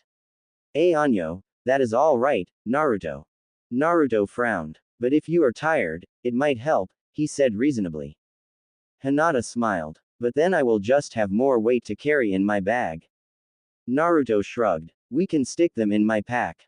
I didn't stay up all night, and I missed having you Jiyuken the crap out of me last night. Hinata smiled wearily, and Naruto thought he heard a small snort of laughter. Her hand tightened around her sleeve again. Seriously, Naruto, I will be all right. I won't improve if I don't keep the weights on, will I? Well, Naruto said slowly, it depends. Guy-sensei said that if you overuse the muscles in your arms and legs, you sometimes have to leave the weights off until you recover. Of course, the stabbing pains and muscle tears the man described to Naruto never seemed to last longer than a few minutes. But then again, he probably hadn't ever really hurt himself that way. Hinata looked thoughtful. I am a bit sore, but not in that way. I should probably keep them on, she said firmly. Then she looked down at the ground between her legs. I appreciate your concern, she added politely. Naruto found himself scratching at the back of his head again. Yeah, well, you're my teammate after all, he said. For some reason her shoulders slumped after he said that. And you're really fun to spar with, he added. Hinata nodded without looking up, and Naruto decided to go see Kurenai-sensei before he said something stupid again. Kurenai did not want to make Hinata any more self-conscious than necessary, so she was subtle in her attempts to keep an eye on the girl. She took note of the Hyuga's condition using her peripheral vision, and always when something else seemed to draw her attention. Naruto and Shino's concern for their teammate was more obvious, but that wasn't necessarily a bad thing. Kurenai hoped that the boy's concern would make an impression on the girl. Naruto was as obvious as he was sincere, a felicitous combination in this situation. After a couple of hours on the trade road, Kurenai called for a quick break. Hinata's fatigue was becoming more and more apparent with every step, and it didn't surprise her that Hinata, after a brief conversation with Naruto, had fallen asleep leaning against a tree. Naruto walked toward Kurenai as she fished her canteen out of her pack and took a small swallow. He had an uncharacteristically grim look on his face, displacing his normal smile. She's exhausted, he said quietly. I don't think her father should have insisted on her training all night. Kurenai bit back the first couple of things she wanted to say, and settled for just nodding her agreement. The blonde genin opened his mouth like he had more to say, but after a moment he just closed it, shaking his head as he walked off toward Shino. He deliberately scuffed his feet on the ground, kicking any loose pebbles or twigs in his path, and Kurenai didn't need any special jutsu to read his frustration. 10 minutes later, after they'd all had a drink and refreshed themselves, they were ready to resume their journey, but the girl was still sound asleep. Kurenai was contemplating how best to wake her charge when Naruto and Shino walked up to their teammate in a fairly matter-of-fact manner. Naruto picked up Hinata's bag and handed it to Shino, who in turn locked the straps with his own pack. Naruto turned back to his teammate and visibly swallowed. Then he quickly bent over and wrapped one arm around Hinata's legs, loosely grasping her shoulder with his other hand. He carefully straightened up and Hinata was neatly folded over his shoulder, still sleeping. Kurenai recognized the academy taught method for carrying a wounded comrade who was stable enough to travel, but unable to walk on their own. What amazed the Jonin was the fact that the girl slept through the entire process. That could only indicate acute fatigue, combined with almost total chakra depletion. It was surprising she made it as far as she did, Kurenai decided. Naruto turned toward his sensei and slowly nodded. I'm ready, he said quietly. Kurenai frowned. Naruto was holding himself a little stiffly, and she remembered that he was wearing weights on his arms and legs as well. Are you sure about this, Naruto?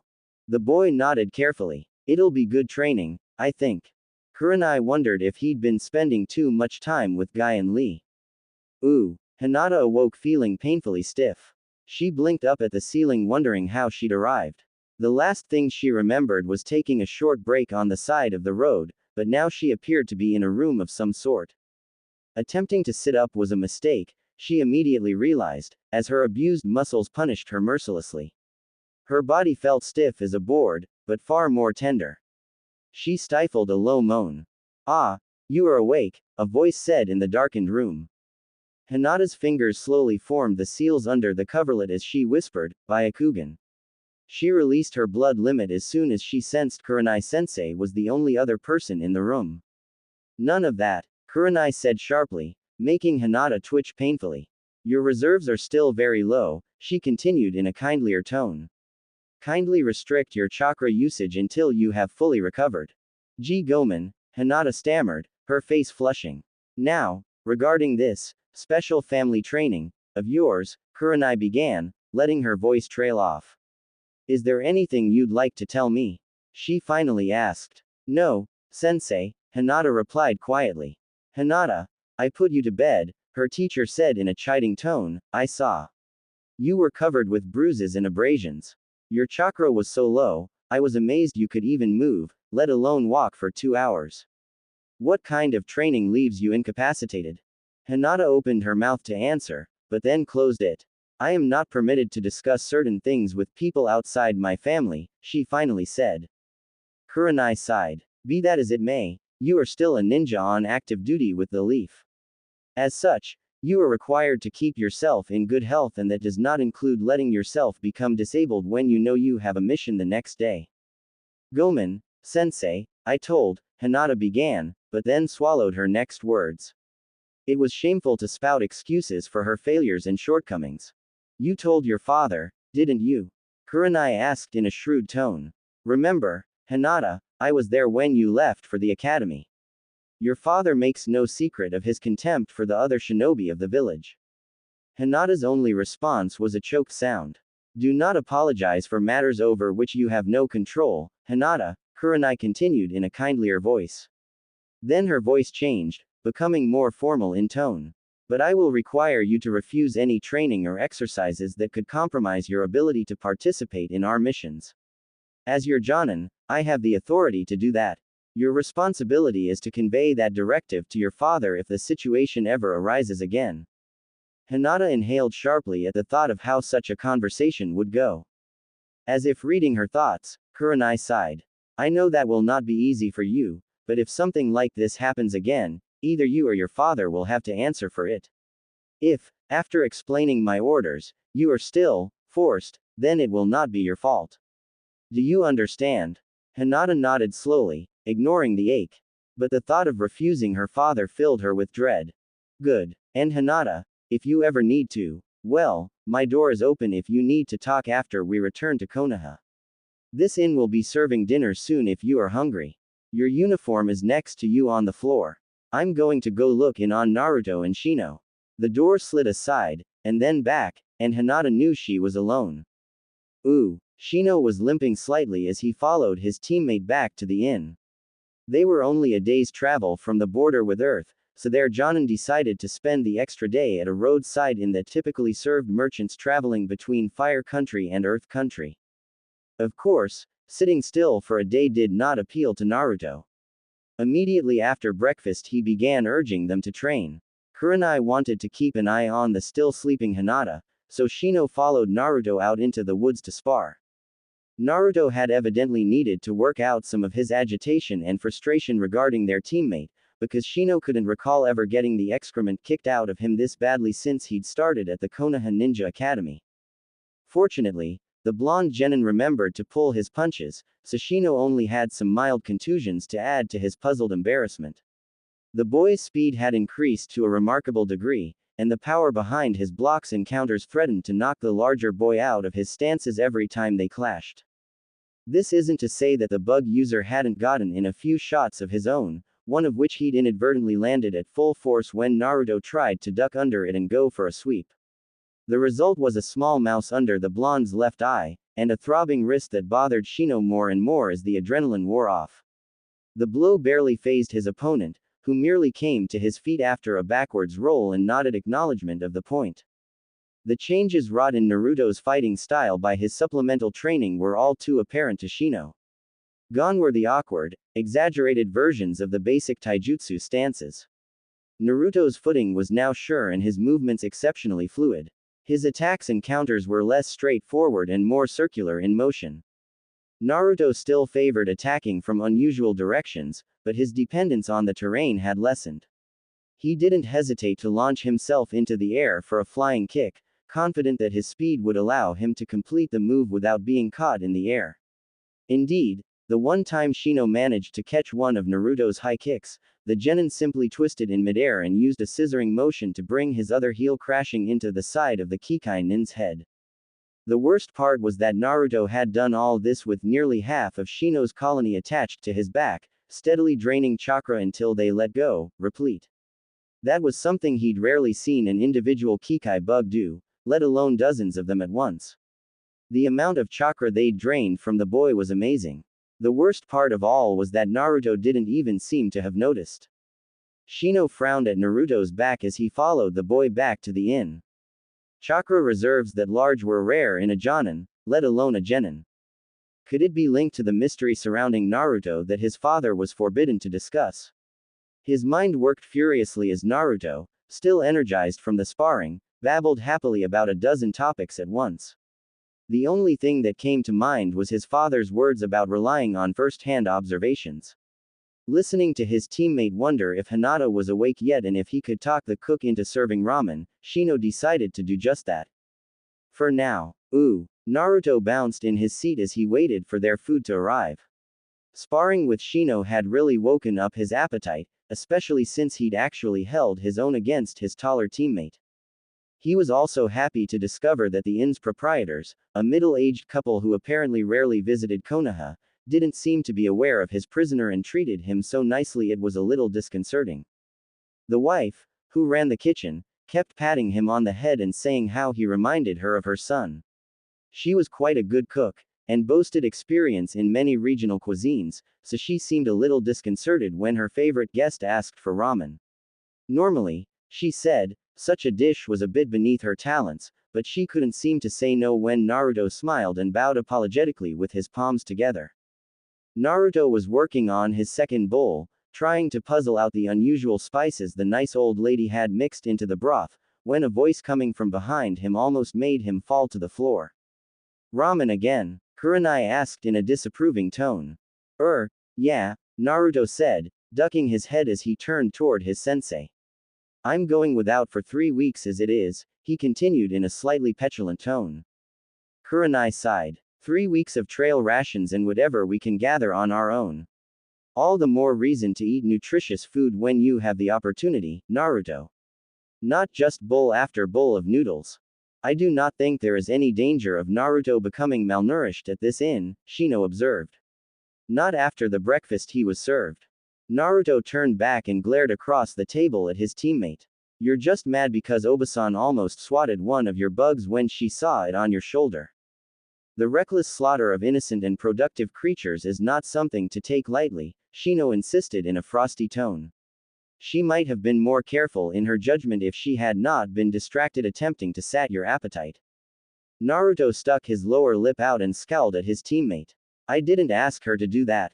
It's just, every time she came out of the kitchen and she saw my plate was empty, she put more food on it. He shrugged. Maybe she had a lot of food that was about to go bad or something. Shino didn't respond to that, but Naruto did hear the muted buzzing that sometimes occurred when his teammate was displeased about something. Naruto figured it was his bugs reacting, but he really didn't want to think too much about that. Kurenai sat down next to Shino, and soon the cook was taking her dinner order as well. With a warm smile at Naruto, the older woman bustled back to her kitchen to prepare the Jonin's food. It had been a long time since Naruto had actively wondered what it would be like to have a mother. Normally, he was too busy for such thoughts, which was at least partially intentional. But now, waiting for Hinata to recover so they could resume their journey, Naruto had an unusually large amount of time on his hands. He found himself thinking more and more about the innkeeper's reactions. What would it be like to live in a village where everyone treated him like that? Konoha was his home, but what would it be like to not have people glaring at him all the time, praying for his death, or telling their children to stay away from that Uzumaki brat? Those thoughts made him very uncomfortable, and he tried to suppress them without much success. Then he followed Kurenai's advice from several weeks ago, and tried to logically examine his options. If he tried to move to another village, his new neighbors would want to know why. If they ever found out he had a demon bound within his stomach, Naruto knew his welcome would expire soon afterwards. Even if he came up with a believable story, he'd still need to be able to make a living. He knew a little about being a ninja, but not much else. He couldn't join another hidden village as a shinobi for several reasons. 1. He'd be hunted down as a missing nin by the Konoha Anbu squads. 2. His new employers would probably be able to detect that stupid damn fox and he'd be back at square one with everyone fearing and hating him. 3. Eventually he'd be sent on a mission where he'd have to fight one of his former classmates. While he wouldn't mind kicking Sasuke's butt, having to fight Shino, Lee, or Hinata for real was not something he could even consider without going into a cold sweat. No, he was stuck with Konoha in much the same way Konoha was stuck with him. A small, perverse corner of his mind was pleased by that. It would make becoming the Hokage even sweeter.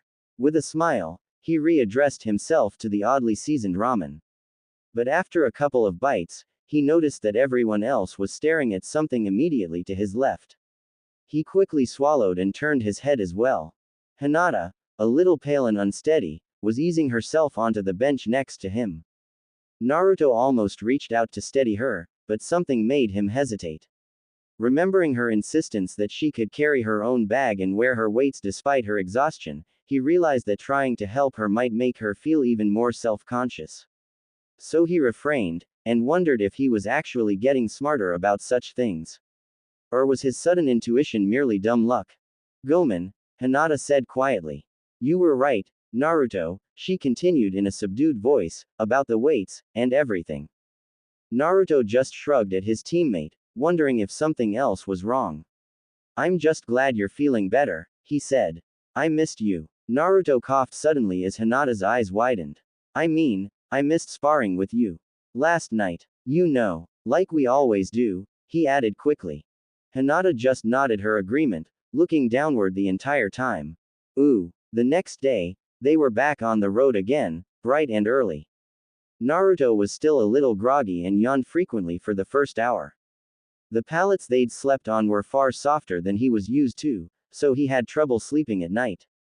Surprisingly, the innkeeper's wife got up early as well, to send them on their way with a good breakfast. Catching Kurenai's look, Naruto made sure to thank her and let her know how much he appreciated her efforts. The way the older lady just beamed at him made him feel very strange, and he found himself blushing as they left. After they left the inn, Kurenai-sensei walked beside him for a while, and thanked him for not taking advantage of the cook's friendliness. Naruto frowned at his sensei. "Why would I do that?"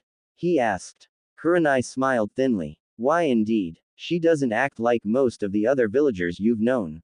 I talked to her briefly the day before.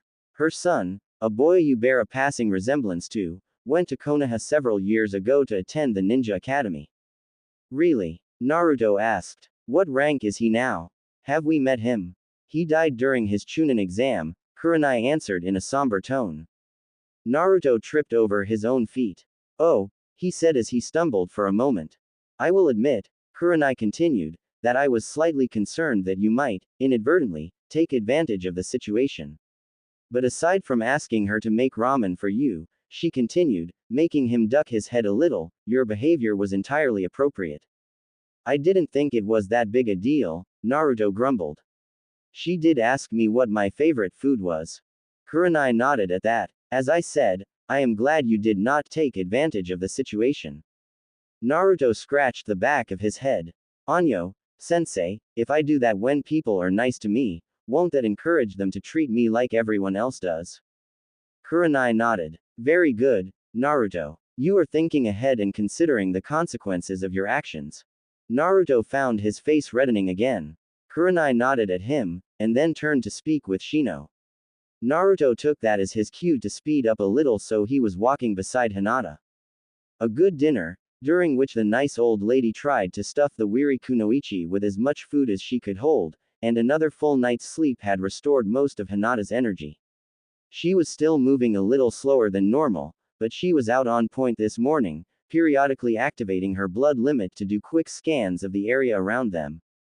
They walked together in a silence that was actually fairly comfortable. Naruto wondered if concentrating on the woods around them, scanning for an ambush, kept his teammate too busy to get nervous. They hadn't discussed exactly how Hinata had been transported to the inn, and he wasn't about to bring up that subject anytime soon. Naruto wasn't completely sure why he'd been the one to carry the girl. Of course, if there was danger, it would be better if their Jonin was unburdened. But he couldn't say for sure if that had even occurred to him at the time. What he did know was that her arm and leg weights were contributing to her fatigue, and she wouldn't even have been wearing them if he hadn't shown his off. He realized that seeing her exhausted and full of pain made him feel worse than he would if it had been himself. He wondered if this was what it was like to have friends, this feeling that you'd rather be hurt yourself than see them in pain. In a sudden flash of insight, Naruto understood why they'd been taught that shinobi should avoid friendships and close personal relationships with their comrades. The thought of his friend being hurt, or even killed, made him feel physically ill, like he'd drunk all the bad milk in Konoha in one sitting. But why had Kurenai-sensei urged him to become friends with his teammates? Then Naruto remembered his role in the team. He was supposed to cover their escape if they were ambushed or overrun. In that situation, he supposed it was useful if he cared a lot about his teammates. Naruto glanced back at his sensei. Had she pushed him to make friends so he would be more likely to sacrifice himself for them? That was a very uncomfortable thought, and it made Naruto feel very cold inside. He'd come to value Kurenai-sensei's wisdom and all the things she taught him. The idea that she was doing so just to manipulate him, but she hadn't really, had she? He needed to think this through, the way she taught him. Naruto recalled their first conversation at Moritake's. She'd already explained his role on Team 8, and asked him how hard he was willing to work to achieve his long-term goals. She hadn't really concealed anything from him, and her expectations were straightforward. If she really was just trying to get rid of the Kyuubi like the other villagers wanted, she wouldn't have set up extra training for him, now would she? Naruto admitted to himself that when he first became a genin, his taijutsu had been awful. Training with Guy Sensei and Lee, he was much more likely to survive any situation they got into. Naruto also remembered a conversation he'd had with the Hokage, many years ago, when the old man explained how the Hokage was the shinobi who protected everyone in the village, with his wisdom as well as his strength. That was the day that Naruto decided that he would become the Hokage someday. No one could ignore his existence then. Were his current duties all that much different? True, Kurenai-sensei was doing most of the thinking here, but wasn't it Naruto's job to help protect his teammates? Wasn't that just like what the Hokage did? Or at least a little bit like it? Maybe he was trying to see underneath the underneath, when there was no real underneath to see. Naruto tried to think his way through this question as the sun climbed steadily in the sky. Around noontime, Kurenai called a halt so they could eat some trail mix and drink from their canteens. Seeing as how there was no stream nearby, she also showed them a new jutsu for permanently summoning small amounts of water by collecting the humidity present in the ground and air around them. Naruto was eager to learn any new jutsus he could, and watched Kurenai slowly form the seals with eager eyes. Hinata and Shino both performed the simple jutsu without much trouble, while Naruto frantically practiced the seals. When it was his turn, Naruto was a little nervous, but managed to form the seals correctly as he said, "Sweeten. Condensation." However, instead of a 2-inch wide spinning vortex of air appearing over the mouth of his canteen, Naruto summoned one nearly a foot across. The torrent of water that gushed down out of it not only filled his canteen, but it also knocked it over and splattered their sandals and pant legs with mud. At the same time, the air became extremely parched, stinging his throat. Naruto managed to grab his canteen before all the water poured out, and then smiled sheepishly at his teammates as they tried to shake the spattered mud off their legs. Neither Shino nor Hinata said anything, but Kurenai finally broke the silence. "Should I assume that was an accident, Naruto? Or was that intentional?" she asked in a dry tone. "I wouldn't prank," Naruto said and cut himself off. He'd been about to say he wouldn't prank Hinata since she was just now feeling better, but she probably wouldn't appreciate hearing that. "Not during a mission, sensei," he said in a formal tone. "I see," Kurenai replied. "Well, I think it's safe to say that did not manifest as intended." "Do you know why?" Naruto shrugged, a little frustrated and embarrassed, but did not answer. "Anyo," Hinata said, breaking the silence. "Yes, Hinata," Kurenai asked. "Naruto, he always tries his best," the girl mumbled, looking down as a blush slowly crept up her cheeks. Naruto noticed her fingers clutching the hem of her jacket and he wondered why she was so tense. "He probably put too much chakra into the jutsu," she finally said, lifting her head a little. "It didn't go wrong, not really. He just gathered too much water for the canteen to hold." Naruto stared at his teammate, gratified that she wasn't rubbing it in. Really, she was just saying that he did it too well. He was still staring at her when she looked up, and her head shot back down so fast Naruto wondered if he'd just imagined it. "That was a very astute observation, Hinata," Kurenai said approvingly. "Naruto," the Jonin continued, "when using a jutsu, especially for the first time, it's a good idea to use just the minimum amount of chakra to complete it." Naruto frowned and scratched his head, forgetting for the moment that his hand was wet and a little muddy. "How do I know how much to use?" he asked, puzzled. Kurenai blinked. "As you complete the seals, you should feel a draining sensation as the jutsu attempts to draw the necessary chakra. Release just enough chakra for the draining sensation to stop, and no more." "Draining sensation?" Naruto asked quizzically. "What do you mean?" Kurenai paused for a long moment before answering. "When you use a jutsu, don't you feel a slight draining sensation as your chakra goes to fuel the technique?" Naruto shook his head, his eyes widening. "What does it feel like?" Kurenai asked carefully. "More like relief," Naruto answered faintly, staring off into the distance. Then he blinked and nodded. "It's like when you have to go to the bathroom really bad, and you couldn't for a while, and then when you do, it's really." Naruto's voice trailed off as he shook his head. Hinata was blushing again, and Shino's shoulders appeared to be quivering. Even the corners of Kurenai-sensei's mouth were turning up.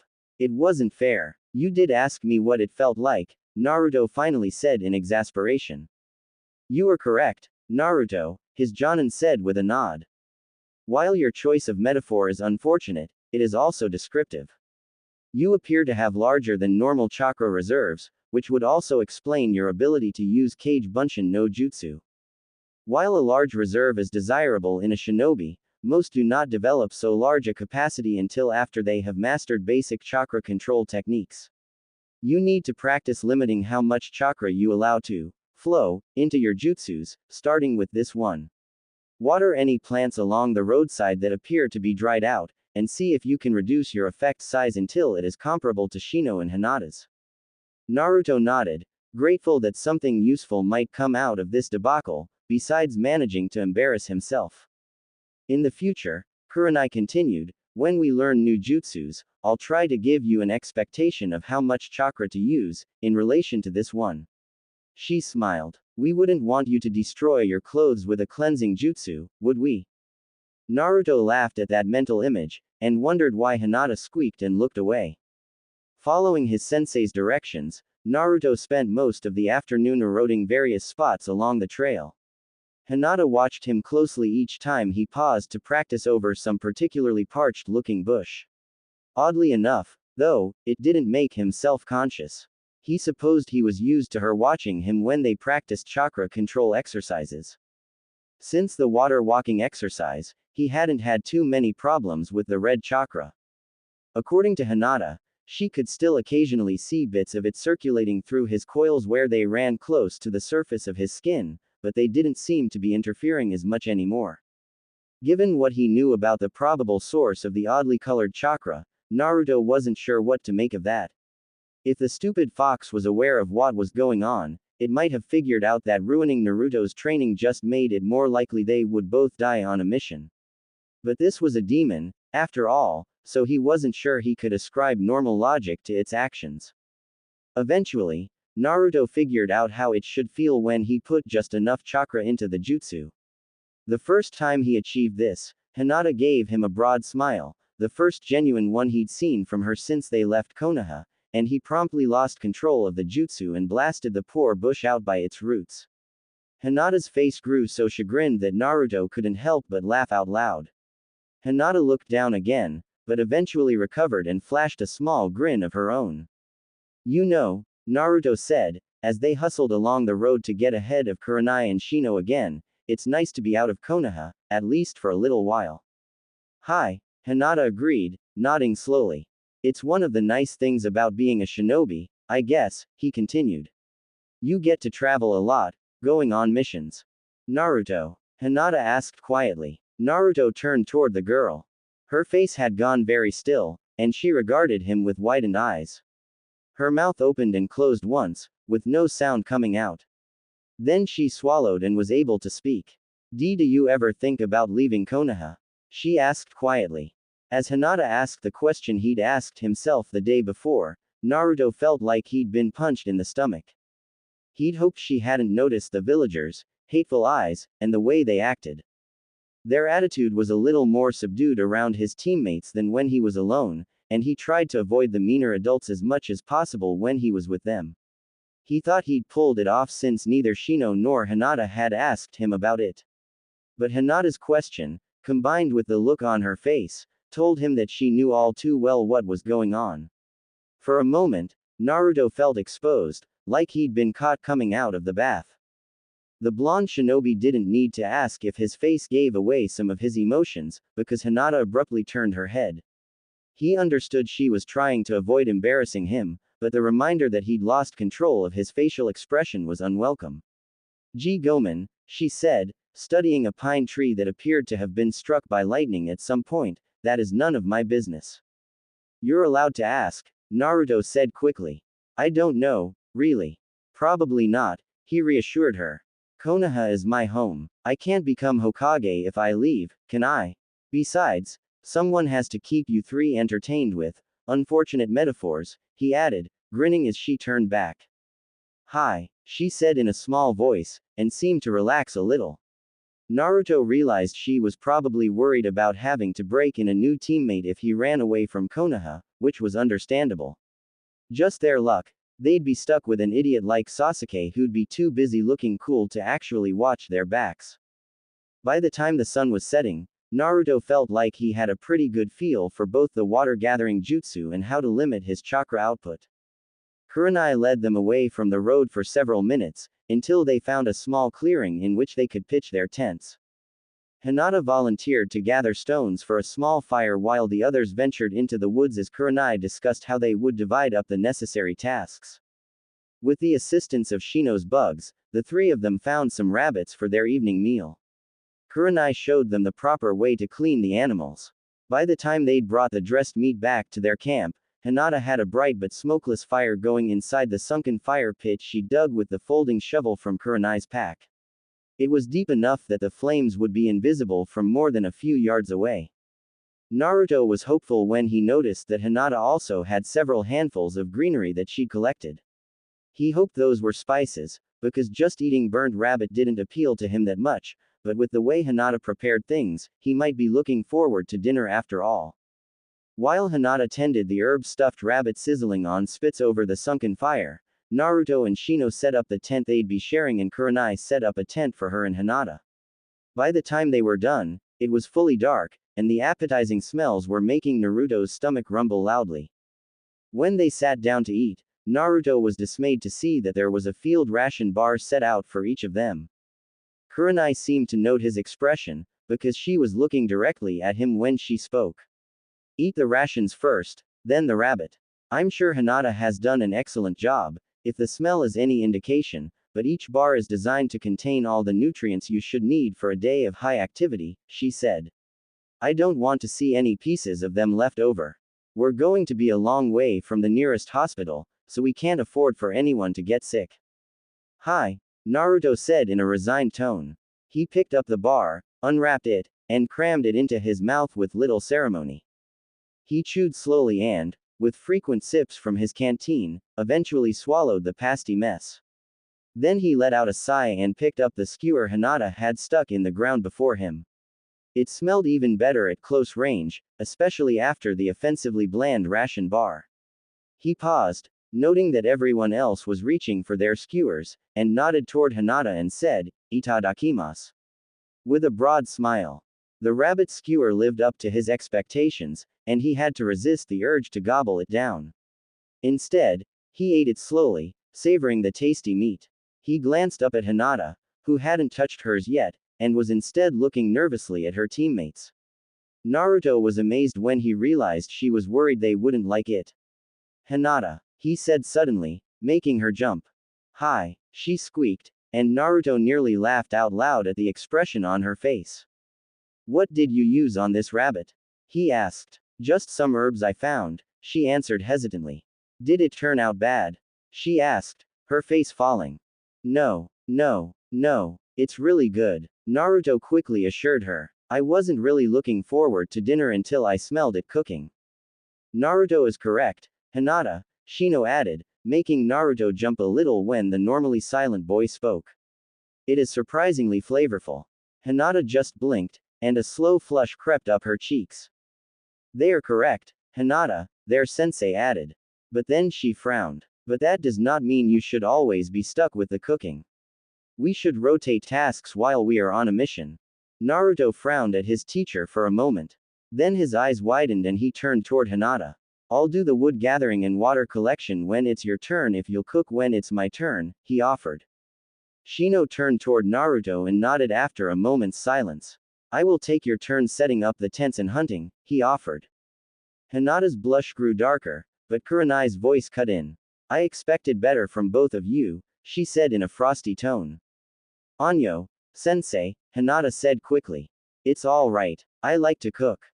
Kurenai didn't say anything else, but she gave both Naruto and Shino several dark looks as they consumed the skewers in silence.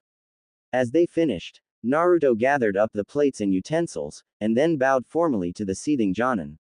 "Sensei, with your permission, I will demonstrate that I have mastered casting the water-gathering jutsu at an appropriate strength level." Kurenai eyed him for a moment, but then nodded. Naruto carried the plates off into the woods. As they stepped away from the camp, he said, "I don't want to get any of our equipment wet if it misfires or runs down the hill." However, he led his teacher a lot further from the camp than was seemingly necessary. Finally, He stopped and set the plates down on top of an old log and turned back toward Kurenai. Before we do anything else, he began, I'd like to explain why I asked Hinata to trade tasks with me. There's a reason besides feeling like she should cook for you.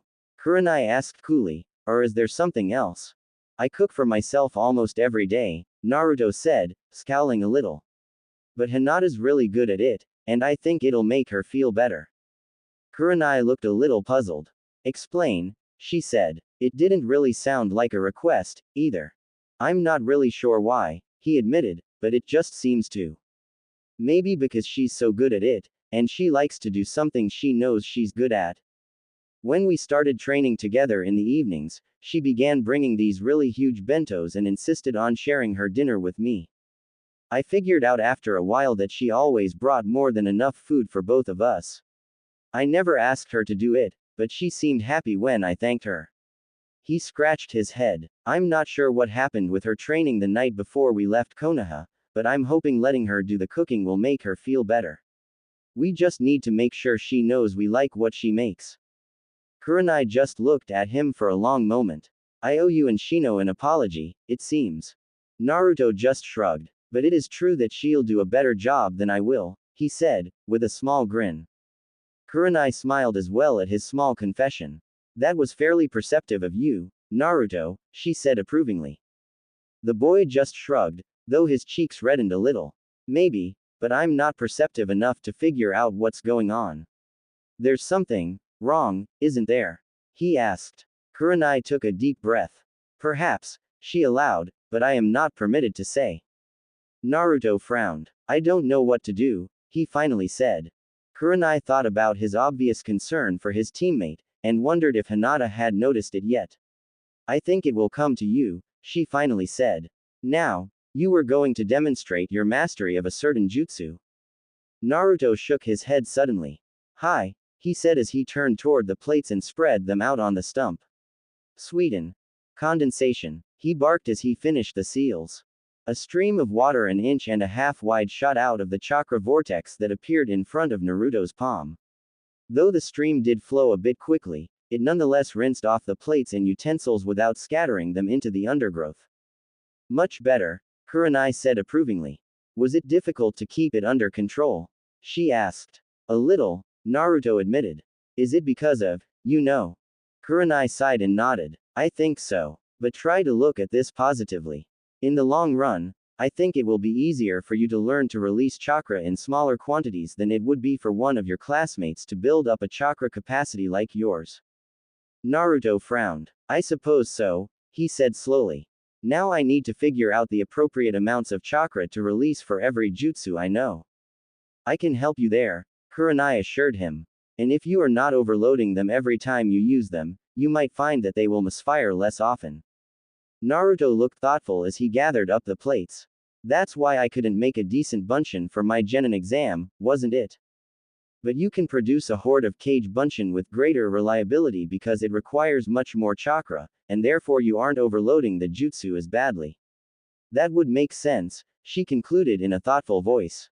Sometimes I want to just jam a kunai through that stupid seal, Naruto growled, and see how that damn thing likes being messed with. I do not think that would be a good idea, Kurenai-sensei said in a very quiet voice. Naruto looked up and realized her face had become pale. I don't mean I want to cut my belly, Naruto said quickly. I'm just tired of this thing messing up my life. Then the best revenge is living well, isn't it? Kurenai asked. Naruto looked thoughtful again as he shook the water off the plates and stacked them up. I suppose it would be, he agreed. By the time they returned to the campsite, Shino and Hinata had retired to their respective tents. With the watch rotation, Kurenai was to take the first shift, so Naruto went to his tent. Shino was already in his sleeping bag, with only the top of his head visible. Why exactly do you want Hinata to do all the cooking? I assume there is a reason aside from her considerable skill, the boy said, his voice slightly muffled. I think it might make her feel better, Naruto said as he removed his jacket and unzipped his patched bedroll. He didn't bother to remove the weights. Just make sure you let her know how good it is.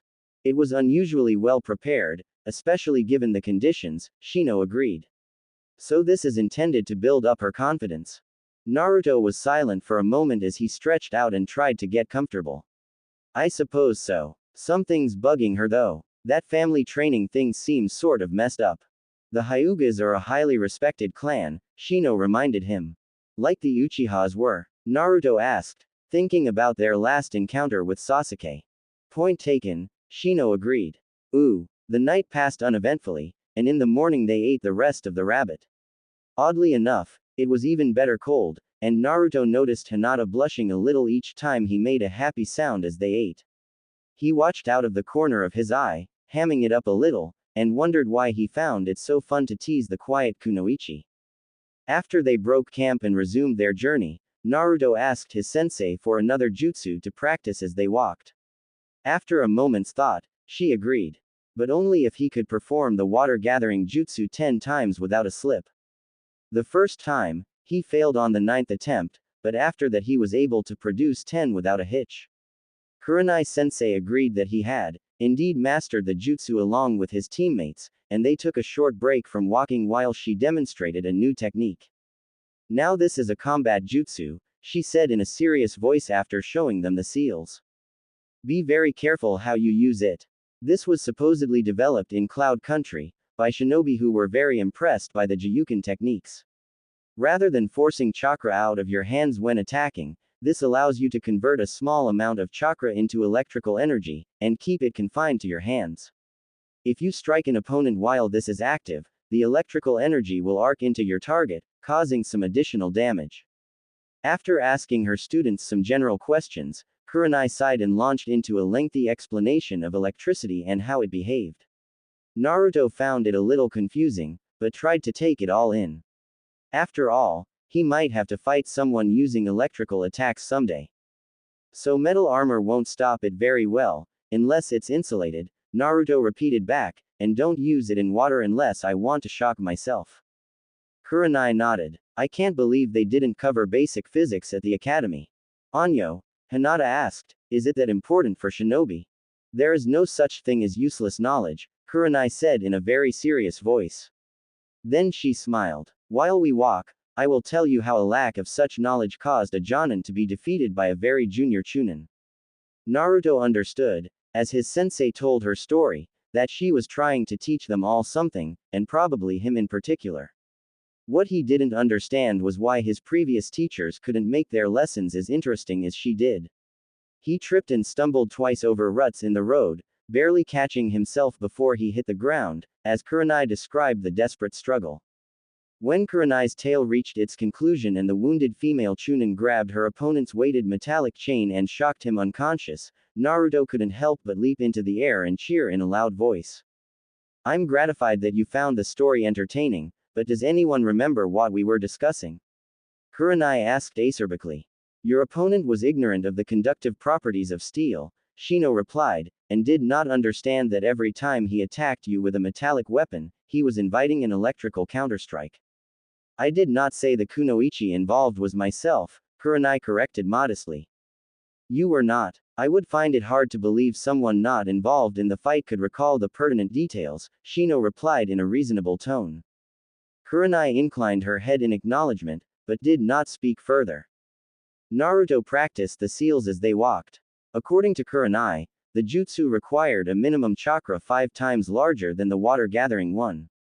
However, since the seals required both his hands to perform, Naruto had to discharge the electricity before he could try again. He accomplished this by stepping off the side of the path and slamming his palm into the trunk of the nearest tree. The first time he did this, Naruto was disappointed by how little the tree reacted. The bark was totally unmarked, and he began wondering if he'd put the correct amount of chakra into the technique. So the next time he tried it, he increased the chakra, but it still left the bark unmarked. Naruto frowned and pumped a little more chakra into the next attempt. There was a faint crackle when he slapped the next tree, but no other effect. Naruto scowled in frustration. Raiden. Shocking grasp. He growled and really pushed some chakra into it this time. Now, the palm of his hand glowed with a bright golden light and a crackling that would drown out angry Kikai bugs filled the air. Naruto let out a whoop and slammed his palm into a tree trunk, even as Kurenai shouted behind him. There was a bright flash, followed by a thunderous crack, and Naruto found himself picked up and flung bodily through the air. He slammed into the ground, knocking the breath out of his lungs as he slid through the undergrowth, wondering why his face hurt. A few minutes later, Naruto was sitting cross-legged on the ground, being lectured. I can't believe you could be so irresponsible. Kurenai fumed. You could have killed yourself. Anyo, Naruto said, wincing as Hinata pulled another splinter out of his cheek. The flash made him screw his eyes shut, which probably saved his eyes. His heavy jacket, gloves, and forehead protector also blocked the majority of the wooden shrapnel. He was glad of that, because the few bits that lodged in his flesh hurt badly enough. Sensei, why did the tree explode like that? Every time I hit one before that, I didn't even leave a mark. Kurenai stared at him for a moment. Naruto, trees are grounded. Small electrical charges shouldn't damage them at all. Then why did that last one explode? He asked. Because you put far too much chakra into that technique. She snapped. So much electrical current passed through the wood that it superheated the sap inside, converting it into steam, and made it explode. That's what happens when lightning strikes a tree. Really? Naruto said, smiling despite the blood smeared on his cheeks. Hinata put away her tweezers and silently handed him a damp cloth. That's great. Kurenai spun on her heel and quickly walked away. It would be great, Shino observed, provided you managed to avoid blowing yourself up in the future. Well, yeah, Naruto said as he wiped off his face. Hinata pulled out a small jar of medicinal cream, but the tiny punctures appeared to have closed on their own. She frowned slightly as she put the jar back into her bag. Naruto stood up and dusted himself off. Arigato, Hinata-chan. Hinata ducked her head and blushed at the familiar form of address. Perhaps you should refrain from practicing any more jutsus until we reach the border, Shino said as they donned their backpacks. What are you, sensei now? Naruto grumbled. He thought the Raiden jutsu had totally kicked butt. It wasn't his fault he didn't know trees would explode. No, Shino replied, but our orders are to relieve Derikatsu's team before nightfall today, and we're going to be late if there are any more delays. Naruto looked up at the late afternoon sun and cringed. Oi, let's get moving, he shouted and set off down the trail again. Ooh, the sky was beginning to darken in the east when Kurenai called a halt. What is it, sensei? Naruto asked. He hoped she wasn't going to announce that they had failed. They had to be close to the border by now. Something, Kurenai said, looking around. Hinata, she called out. Naruto spun toward his teammate who'd been on point. She was no longer there. Hinata, he yelled. Kurenai her head to the side. It's subtle, but, Naruto. Chakra pulse, she barked. Naruto realized that his sensei must have sensed a genjutsu and immediately began pushing his chakra inwards, compressing it into a small, hard ball. Whoever had done this must have cast it between Hinata's Byakugan scans. While removing Hinata before she could detect the genjutsu made tactical sense, it still infuriated Naruto. Naruto Higi. Chakra pulse. He snarled when he felt like he was about to explode. He released the pulse. The trees around them wavered as the chakra shockwave passed through them. 3 of the trees were replaced by figures in dark cloaks. An arm protruded from one of the cloaks, holding up Hinata, who sagged limply like she was asleep. Naruto was about to charge forward when Hinata's eyes shot open and her body twisted. Her hands flashed toward her captor's arm and suddenly she was spinning through the air like a doll thrown by a careless child. Hinata twisted in midair, stabilizing her tumble, and managed to land in a crouch next to Shino. Naruto stepped forward, his hands falling into a familiar seal. Kage Bunishin no, he began, but stopped when he felt Kurenai's hand grip his shoulder. How had she gotten behind him so quickly? Aren't you a little old for playing games, Derikatsu? His sensei asked in a very disapproving voice. The middle figure snorted and threw back his hood. Dark hair was drawn back into a short ponytail and even darker eyes glared contemptuously. They have you on babysitting duty, Yuahi. He drawled, smirking. Naruto ground his teeth together, but felt Kurenai's hand tighten even further on his shoulder and subsided. Her fingernails felt sharp. Hardly, Kurenai replied in a frosty tone. You've been recalled to Konoha, she said as she pulled the red sealed scroll out of her vest and tossed it to the shinobi. The man's eyes widened. Is this some kind of joke? He asked as he cracked open the seal with a small flash of chakra. No, Kurenai replied. The Hokage is tired of your bumbling. You're supposed to be securing the border, not provoking the Iowa ninjas for your own amusement. And you and these brats are going to do a better job. Have you lost your mind? Darikatsu demanded, his face growing redder by the second. We are more than sufficient to achieve our objectives, Kurenai said coolly.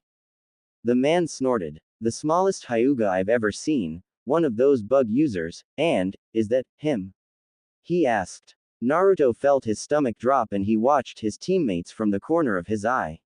He wanted to jump this idiot and pound him before he said any more, but Kurenai-sensei's hand was like an iron band around his shoulder. Yes, this is the infamous prankster Uzumaki Naruto, though his pranking days seem to be over, Kurenai replied.